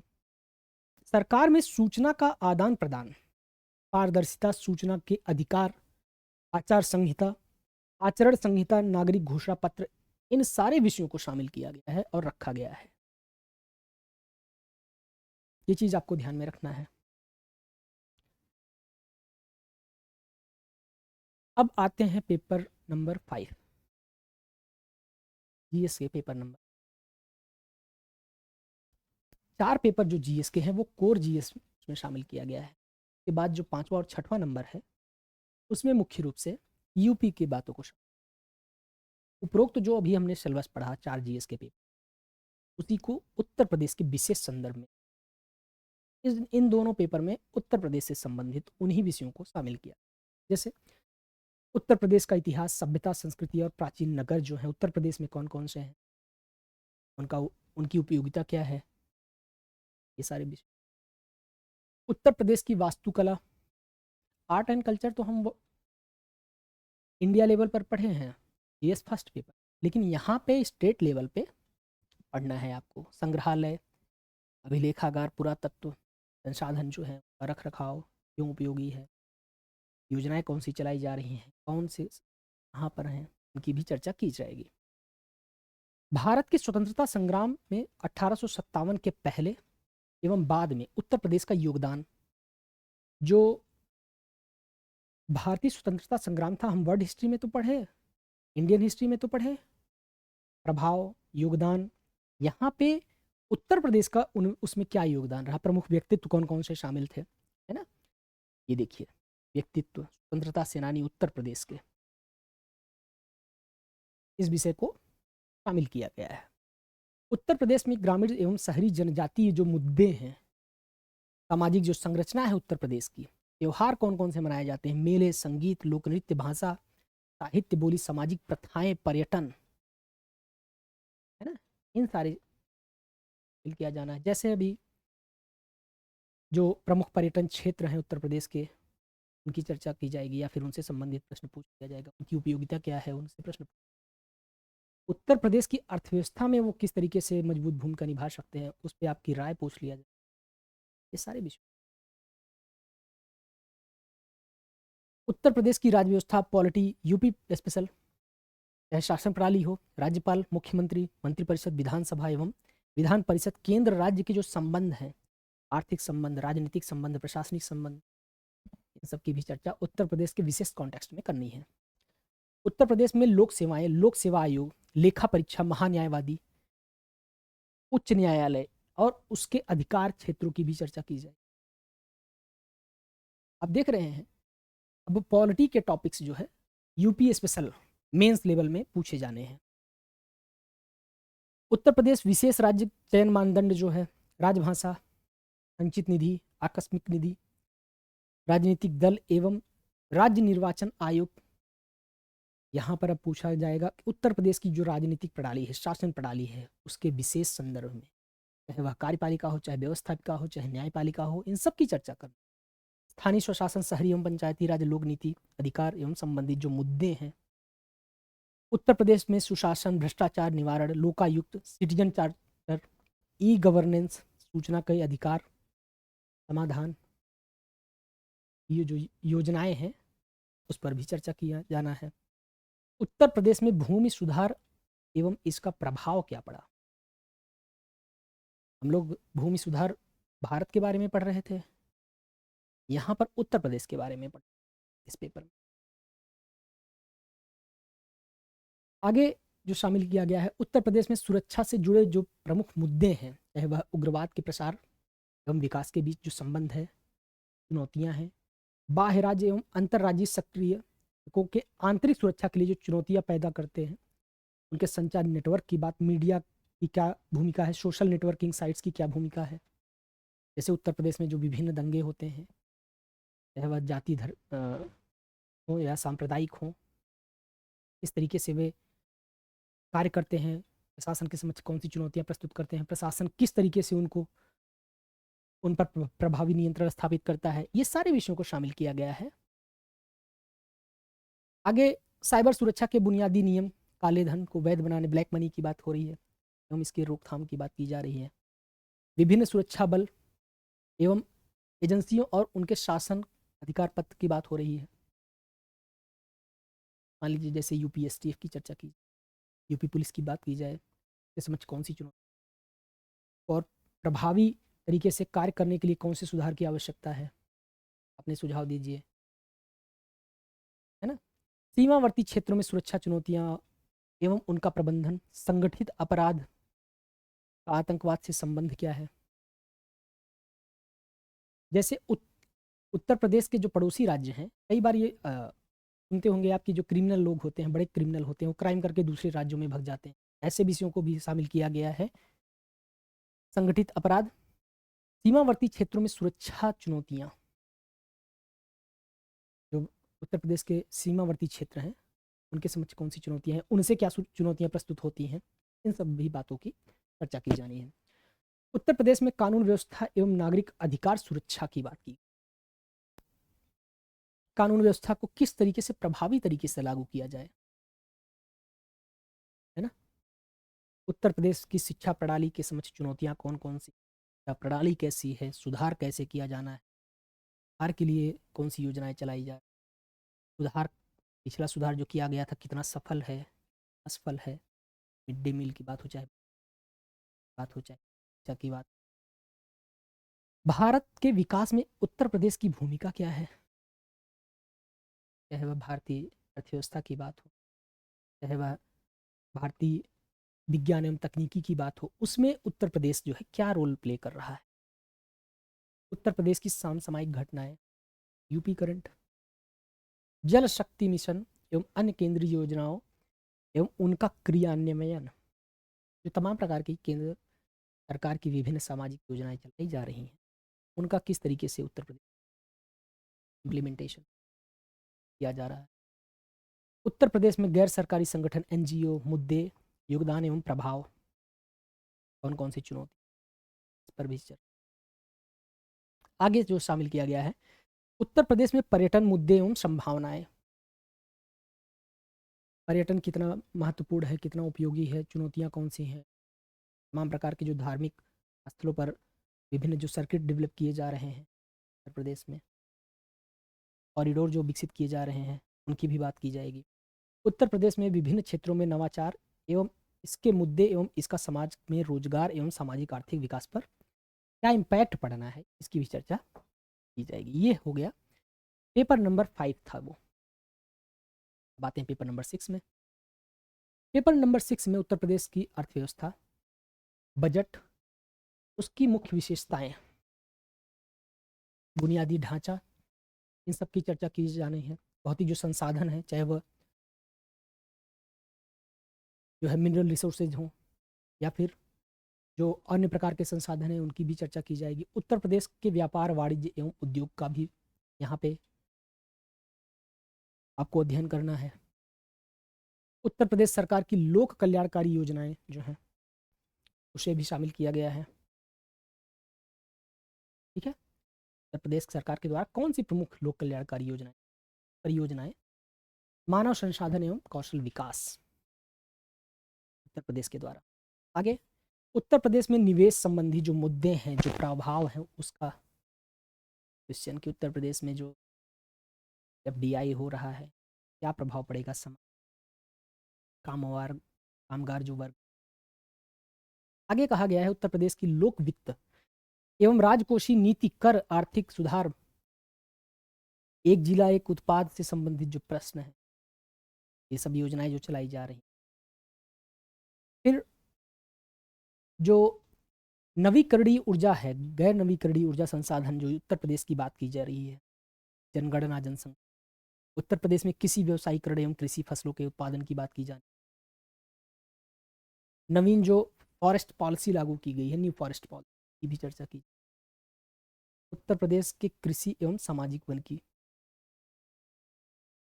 उत्तर प्रदेश में कृषि विविधता, कृषि के कौन सी समस्याएं, उसका समाधान कैसे किया जा सकता।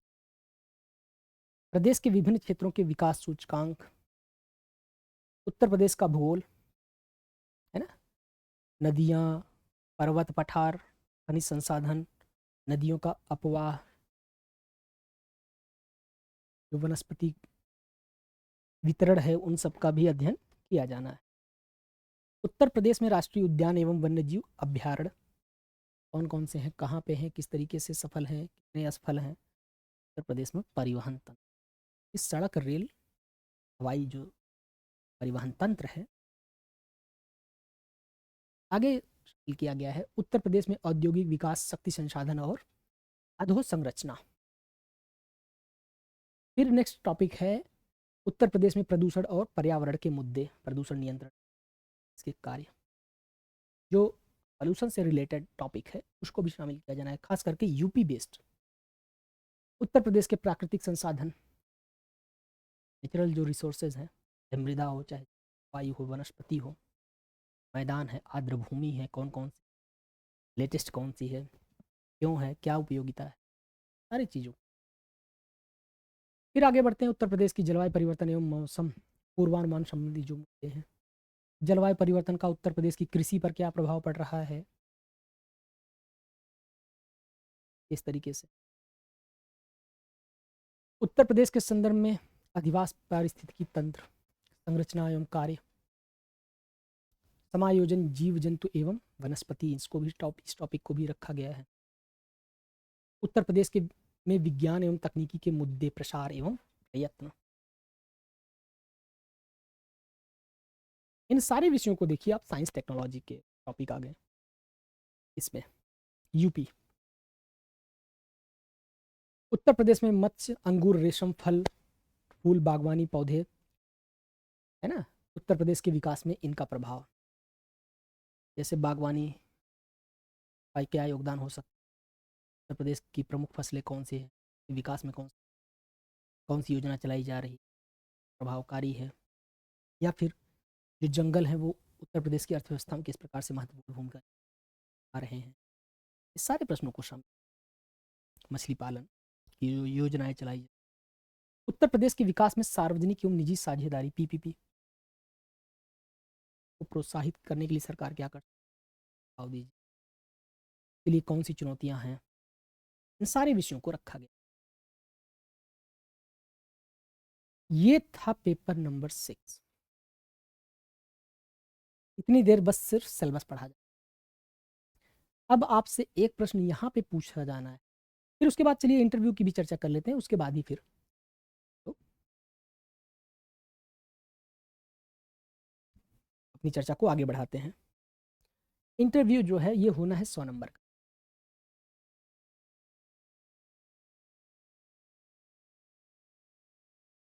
जो मेंस का सिलेबस है 1500 नंबर। इसके पश्चात जो है इंटरव्यू हो, इसमें उपरोक्त सारे विषयों को देखिए, प्री लेवल पर परीक्षा में जो नॉन सीरियस कैंडिडेट हैं वो बाहर हो जा रहे हैं, या फिर आपको कुल मिला के सिर्फ मेंस में शामिल होने का एक टिकट मिल गया है, प्री क्वालिफाई। बाकी अंततः अगर आप देखेंगे तो आपका सिलेक्शन किस पर निर्धारित हो रहा है, मुख्य रूप से मेंस के एग्ज़ाम पे। इंटरव्यू में जो 100 नंबर है, मेंस के पेपर के बाद आयोग को ये पता है कि आप इंटरव्यू में शामिल हो रहे हैं, आप पढ़े लिखे समझदार हैं, आपके अंदर योग्यता है। अब वो इस 100 नंबर में से आपको व्यक्तित्व परीक्षण के आधार पर, आपके पर्सनालिटी, आपके जो प्रशासन के लिए आप कितने उपयोगी हैं, इन सब ज्ञान का परीक्षण तो हो चुका था, लेकिन व्यक्ति के तौर पर आपकी क्या कमियां हैं, इसे भी निर्धारित कर किया जाना है। 100 नंबर का जो इंटरव्यू होता है, नॉर्मल तरीके से ये है कि चाहे कोई व्यक्ति इतना भी अच्छा इंटरव्यू दे, उसके भी एक मानदंड है नंबर प्राप्त करने के, या फिर कोई भी जो अभ्यर्थी है कम नंबर भी प्राप्त कर रहा है फिर भी। लेकिन जो सबसे इम्पॉर्टेंट टॉपिक वो ये है कि अगर आपने 1500 नंबर में चाहे जो भी नंबर प्राप्त किया है, अच्छे से आपने मेहनत किया है, बढ़िया से रगड़ के पेन तोड़ा है, 2-4 हज़ार मेंस के क्वेश्चन लिख लिए हैं पहले ही, मेंस में आपने अपनी तलवार को अच्छे से धार दी लाड़ी, और आपने बढ़िया से एग्ज़ाम में लिख कर आए हैं, इंटरव्यू में थोड़े कम भी नंबर मिलेंगे फिर भी आपकी सफलता सुनिश्चित, आप सफल होंगे। ये चीज़ ध्यान में रखना है। इसको एक एग्जाम्पल के माध्यम से हम समझते हैं। और इंटरव्यू में ये सारे विषयों को आपसे जो पूछा जाएगा, उपरोक्त जो जीएस के पेपर पूछे गए, जो सारे टॉपिक शामिल किए गए हैं, उस आधार पर मेंस में क्या होता है कि आपकी कॉपी जाती है निरीक्षक के पास, और आप कितने सही तरीके से किस प्रश्न को समझे हैं और उसका उत्तर कैसे आपने दिया, इस बात का परीक्षण होता है। काउंटर क्वेश्चन नहीं होता। जैसे पूछ लिया गया, क्या आप इस बात से सहमत हैं कि भारत में गरीबी को दूर करने के लिए पर्याप्त योजनाएं चलाई जा रही हैं? यदि हाँ, तो उसके पक्ष में तर्क प्रस्तुत कीजिए, यदि नहीं तो उसके पक्ष में तर्क प्रस्तुत। लेकिन यहीं पे आपने जो भी है आपने तर्क प्रस्तुत किया, क्वेश्चन चला गया आपका और चला गया, कॉपी चली गई, वहाँ से आपको नंबर मिल जाना है। जो भी है, सही लिखा तो गलत लिखा तो जो भी है, काउंटर क्वेश्चन नहीं पूछा जाना। लेकिन यहाँ पर इंटरव्यू में काउंटर क्वेश्चन पूछने का अवसर होता है। जैसे यदि यही प्रश्न रखा गया कि तर्क प्रस्तुत कीजिए कि उत्तर प्रदेश में या भारत में गरीबी जो है दूर हो चुकी है, आपने जवाब दिया, फिर उसके बाद उसी आधार पर अगला क्वेश्चन पुट किया जा सकता है कि अच्छा ये तो आप गलत बोल रहे हैं, या फिर इसके लिए जो है क्या आप इस बात से एग्री करते हैं कि ऐसा सच में। यहाँ पर इंटरव्यू में आपसे काउंटर क्वेश्चन पूछे, प्रबल संभावनाएं उपरोक्त विषय पर। इंटरव्यू और मेंस का क्या कितना बड़ा योगदान होता है, इसे हम एक रिजल्ट के माध्यम से समझते हैं। जैसे ये देखिए, सिद्धार्थ गुप्ता जी हैं 2023, इनका जो है मार्कशीट, अब देखिएगा इस मार्कशीट में ये जीएस मेंस और इंटरव्यू लेवल के मार्क्स को शामिल किया जाना, क्योंकि फाइनल जो मेरिट बननी है मेंस और इंटरव्यू के नंबर को मिला के बनती।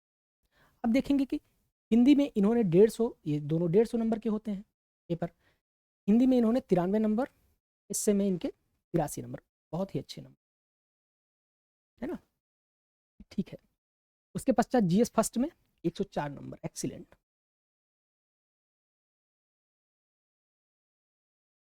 जीएस सेकंड में 103 नंबर, जीएस थर्ड में 108 नंबर, जीएस फोर्थ में 98 नंबर, जीएस फिफ्थ में 105, जीएस सिक्स में 123 नंबर। ये इनका जीएस का स्कोर है, देखिए आप। और जीएस में इन्होंने बहुत ही अच्छा प्रदर्शन किया है, और इस आधार पर मेंस का जो 1500 नंबर का पेपर हो रहा है, इस 1500 नंबर के पेपर में इनके टोटल मार्क्स मेंस के आ गए हैं 870। और उसके पश्चात इंटरव्यू में भी इन्होंने बहुत अच्छा किया, 70 नंबर प्राप्त किए 100 में। इन्होंने मेहनत किया है, लिखा है, विषय पर समझ विकसित की है। जाहिर सी बात है, जो व्यक्ति मेंस में अच्छा लिख रहा है, अच्छे नंबर को प्राप्त करने के लिए बाध्य कर दे रहा है एग्जामिनर को देने के लिए, अब मेंस में उसके तो विषय की तो पकड़ है, ज्ञान की तो पकड़ है, लेकिन व्यक्तित्व भी अगर अच्छा है और प्रश्नों का उत्तर देने की कला है, बॉडी लैंग्वेज अच्छी है, सारे विषय अच्छे हैं, तो यहाँ पे इंटरव्यू में भी अच्छा नंबर प्राप्त किया। कुल मिला के 1600 नंबर में इनका 887 नंबर का मतलब प्राप्तांक है, जिसमें परसेंटेज यदि निकाला जाए तो 55.44%। मेंस के एग्ज़ाम के जो रिजल्ट हैं उसमें इतना मार्क्स पाने पर ये टॉपर रहे। सबसे बड़ी बात जो है देखेंगे, यदि इसमें से इनके नंबर इंटरव्यू में सपोज दैट कि कुछ कम भी रहे होते हैं, मान लीजिए 40 नंबर रहे होते, एक एग्जाम्पल समझिए आप, यदि इनके इंटरव्यू में 40 नंबर रहे होते तो इसमें से कुल नंबर में से आप 40 घटाते तो कितना होता, यहाँ पे हो जाता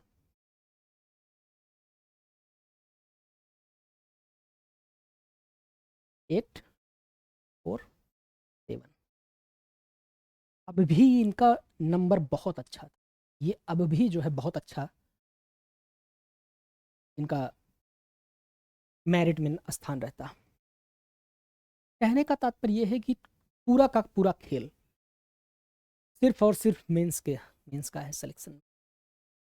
इंटरव्यू लेवल पे अक्सर आपने सुना होगा एक समाज मतलब जो लोग तैयारी कर रहे हैं उनमें एक वो होता है, अच्छा फलाना भैया तो इंटरव्यू से फेल हुए हैं।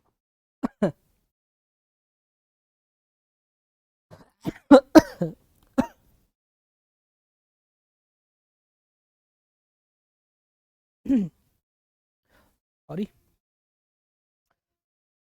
जैसे कई बार ये सुनने में आता है कि अच्छा कोई भी अभ्यर्थी 2 बार या 3 बार इंटरव्यू तक गए हैं। आप देख रहे होंगे कि यहाँ पे इंटरव्यू तो सिर्फ 100 नंबर का ही है, इस 100 नंबर से नहीं फेल हो रहे हैं वो, फेल कितने से हो रहे हैं इसमें से, क्योंकि जो फाइनल मेरिट बन रही है, फाइनल मेरिट टोटल 1600 नंबर की बननी है। अगर वो मेंस में अच्छे से लिखें तो उनका फाइनल मेरिट में आना तय है। अब इन सारी बातों की चर्चा करने के पश्चात फिर हम वहीं आते हैं आपके एग्जाम पे, प्री और मेंस, और 3 से 4 महीने में मेंस की तैयारी करना इतने बड़े सिलेबस को ले, क्या यह संभव है? ये जटिल प्रश्न आपके समझ।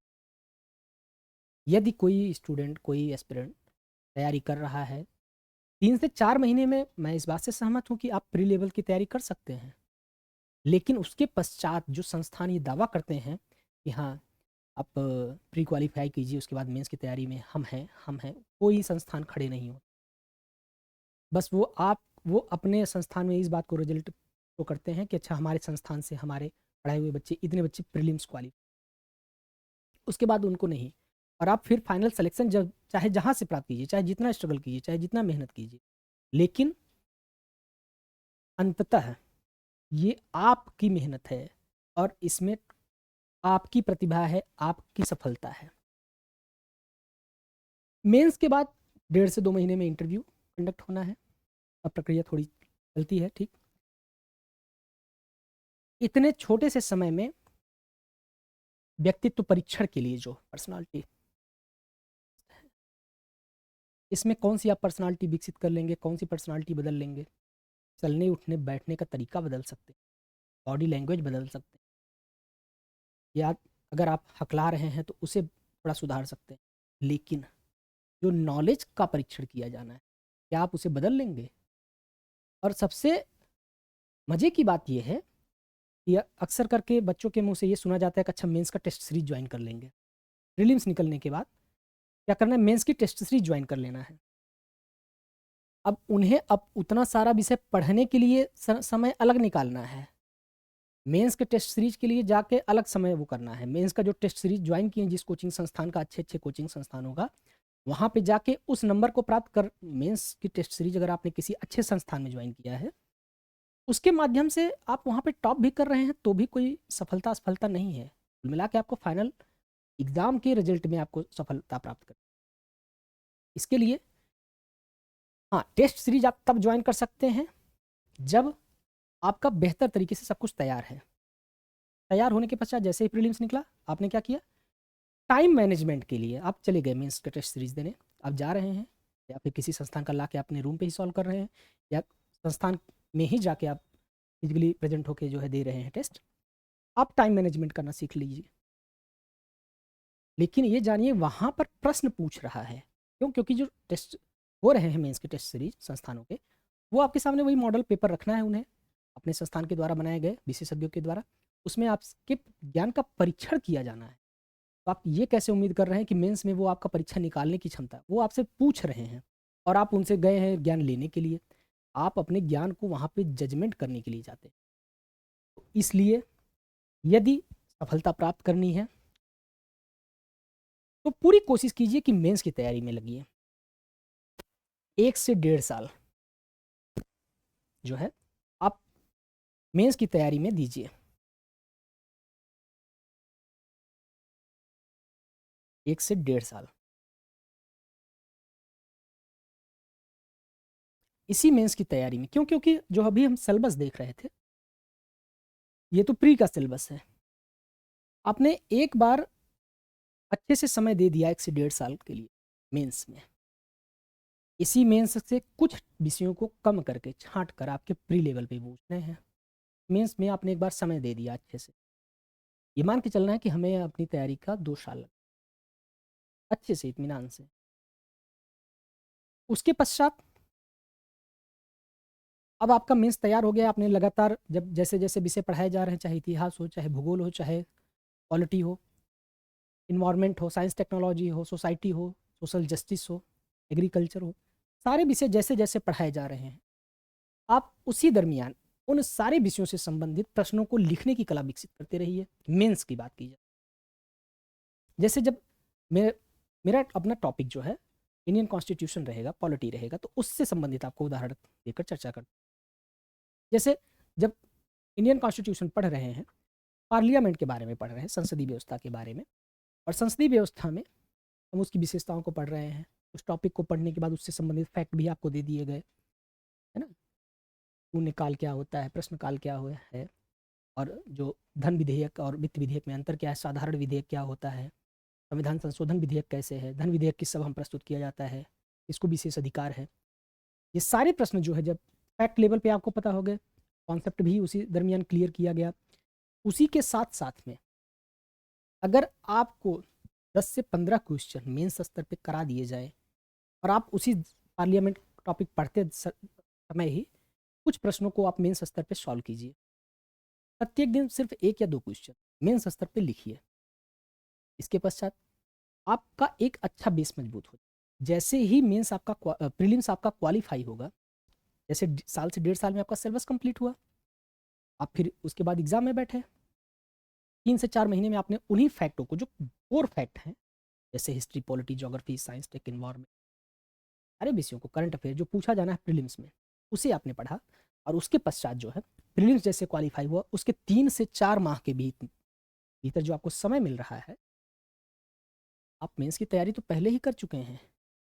कुल्हाड़ी में धार पहले ही लगी हुई है, अब उसे कार्य करना है। कहने का तात्पर्य है, वो आपने शायद एक कहानी सुना होगा कि 2 लोग थे, 2 लकड़हारे एक जंगल में जाते हैं लकड़ी काटने के लिए, और सुबह ही साथ में ही जाते हैं 9 बजे। एक लकड़हारा पहले पहुंचकर बैठता है, आराम से रेस्ट करता है, और दूसरा लकड़हारा जो है 9 बजे से लकड़ी काटना शुरू करता है, शाम के 4 बजे तक 2 क्विंटल लकड़ी काटता है। और जो दूसरा लकड़हारा था, सुबह 9 बजे जब साथ में ही गया रहता है, 1 घंटा रेस्ट करता है, फिर बैठ के खैनी वैनी बना के खाता है अच्छे से, और फिर नाश्ता भी साथ में ही करते हैं, फिर बैठ के वो थोड़ी देर रेस्ट भी करता है, आधे घंटे। फिर उसके पश्चात 12 बजे से वो कुल्हाड़ी में धार देना शुरू करता है अच्छे से अपने इंस्ट्रूमेंट्स। 1 घंटे कुल्हाड़ी में धार देता है, और वो तब तक काम कर रहा है, दूसरा जो व्यक्ति है का जो साथी है वो काम कर रहा है लगातार, सुबह 9 बजे से लेकर 5 बजे तक, बीच में वही वो नाश्ते के लिए उसके साथ बैठा। अब 1 घंटे कुल्हाड़ी में धार लगाने के पश्चात ये 1 बजे से जुड़ते हैं, शाम 5 बजे तक साथ में ही काम करते हैं, लेकिन 4 कुंटल लकड़ी काट लिए। कहने का तात्पर्य ये है कि कुल्हाड़ी में धार होनी आवश्यक। यहाँ पे जो बच्चे अगर ये सोच रहे हैं कि प्री क्वालिफाई होने के पश्चात मेंस के लिए टेस्ट सीरीज ज्वाइन करने से या मेंस के लिए तब पढ़ने से सफलता प्राप्त हो जाएगी, तो शायद है। अगर वो ऐसा सोच रहे हैं तो ठीक है, कोई बाध्यता नहीं है, सबको सोचने की स्वतंत्रता है, सोचने का अधिकार है ना। तो ये भी चीज़ें हैं, लेकिन आप स्वतः, आप बुद्धिमान हैं, आप स्वतः सोचिए कि क्या यह सही है पढ़ने का तरीका। आप सिर्फ मेंस की तैयारी में जुटिए, एक बार समय दीजिए, और उसी दरमियान तमाम प्रकार की चुनौतियां भी आती रहे, पारिवारिक चुनौती, आप किसी के भाई हैं, किसी के बेटे हैं, रिलेटिव हैं, आपकी अपनी पर्सनल भी लाइफ है। इन सारी चुनौतियों को टेकल करते हुए, फेस करते हुए आपको आगे बढ़ना है। कभी शादी विवाह पड़ गया, कभी घर पे कोई कार्यक्रम पड़ गया, कभी तबीयत खराब हो गई, सारी चीज़ों को वो करते। और सबसे मज़े की बात यह है, आज के समय में जो कोचिंग संस्थानों ने, बहुत से कोचिंग ऐसे संस्थान हैं जिन्होंने ऑनलाइन प्लेटफॉर्म पर अपना जो है उपस्थिति दर्ज कराने के पश्चात क्या किया है, ग्रामीण प्रवेश के बच्चों को विशेष करके बस हम फीस में उपलब्ध तो करवा दिया है। वो ये तो सोच रहे हैं कि हाँ तैयारी चल रही है, लेकिन उनकी तैयारी, उनकी लड़ाई उन बच्चों से, फाइट उन बच्चों से जो पर डे 12 घंटे 15 घंटे मेहनत कर रहे हैं, जिनकी स्ट्रेटजी कुछ इस प्रकार से, उनकी स्ट्रेटजी से आप जो है, आपकी स्ट्रेटजी कहाँ टिक रही है आप समझ सकते हैं। तो इसलिए, और इसके साथ में ही उपरोक्त जो पाठ्यक्रम बताया गया, ये कदापि ऐसा विचार नहीं है कि आपको डराया जा रहा है या फिर आपको जो है हतोत्साहित किया जा, नहीं, आपको सच्चाई से, वास्तविकता से रूबरू कराया जाए। और आप समझिए इस बात को, तैयारी प्री की होती है या फिर मेंस की, और आपको क्या योजनाएं बना, और उसी प्रकार से आपको अपना कार्य करना है। तो ईमानदारी से मेहनत मेहनत कीजिए, क्यों नहीं सफलता मिलेगी। और हाँ, कुछ एक मज़े की बात हम बताएं, एक कोचिंग संस्थान, नाम तो हम नहीं लेना चाहेंगे, नाम लेना उचित भी नहीं रहेगा, कुछ कोचिंग संस्थान ऐसा करते हैं कि अच्छा 99 पॉइंट फलाना, इतना परसेंट बच्चे प्री क्यों फेल होते हैं, या इतने परसेंट बच्चे जो है यूपीएससी या स्टेट पीसीएस एग्जाम में क्यों फेल होते हैं, ये सारा उनका तर्क होता है। मिला के आपको उपरोक्त अफवाहों पर नहीं जाना है, आप अपनी स्ट्रेटजी बढ़िया बनाइए।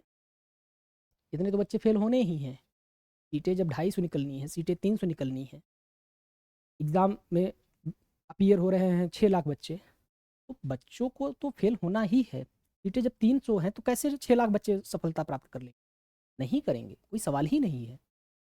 अगर वही 6 लाख सीट निकले और 3 लाख बच्चे फार्म भरें, फिर भी देखिए सफल हो जाएंगे। तो कहने का तात्पर्य यह है कि आप तमाम प्रकार की चुनौतियों से लड़ने के लिए रेडी रहिए, आप अच्छे विचार के साथ लगिए, जुड़िए, आगे बढ़िए। और जो बच्चे अभी अपने स्कूल फेज में हैं, जो हाई स्कूल या इंटर कर रहे हैं, जो ग्रेजुएशन अभी कर रहे हैं, जिन्हें आगे चल के तैयारी करना है, अभी वे बच्चे इस प्लेटफॉर्म से जुड़ सकते हैं, क्योंकि हमारे इस संस्थान पर, हमारे इस प्लेटफॉर्म पर सभी बच्चों के लिए निःशुल्क कार्यक्रम चलाया जा रहा है, जिसमें हम प्री के साथ साथ हम मेंस लेवल पे कार्य करेंगे। हमारा मुख्य जो फोकस है वो किस पर है, वो है हम पूरे कार्यक्रम को मेंस स्तर पे हम पाठ्यक्रम को पढ़ाएंगे, जिसमें प्री लेवल के जो आपके फैक्ट हैं वो कंप्लीट होंगे, और मेंस लेवल पे जो कॉन्सेप्ट हैं ये पूरी तरीके से लिए जाएंगे, विकसित किए जाएंगे। जो बच्चे किसी संस्थान में पढ़ रहे हैं, पढ़ते रहें, अच्छी बात है, इस संस्थान का भी लाभ उठा सकते हैं, आपको ज्ञान मिलेगा, चाहे जहाँ से आप लीजिए। बस ये है कि आपकी सफलता सुनिश्चित होनी, और आप जो मेहनत कर रहे हैं, जो स्ट्रगल कर रहे हैं, उसका एक अच्छा परिणाम निकलना चाहिए, ना बड़े एग्जाम में तो छोटे ही एग्जामों में। ये चीज़ आपको ध्यान में रखना है। इन्हीं ढेरों सारी शुभकामनाओं के साथ अब आज की क्लास यहीं पे समाप्त करते हैं। ये था आज का पाठ्यक्रम। कल से हम लोगों की प्रॉपर क्लासें चलेंगी, पॉलिटी की क्लास। हमारे द्वारा ली जाएगी और फिर निरंतर क्लासें चलती रहेंगी। उम्मीद है आप लोगों को आज की क्लास पसंद आई होगी। ठीक है, चलिए बहुत बहुत धन्यवाद।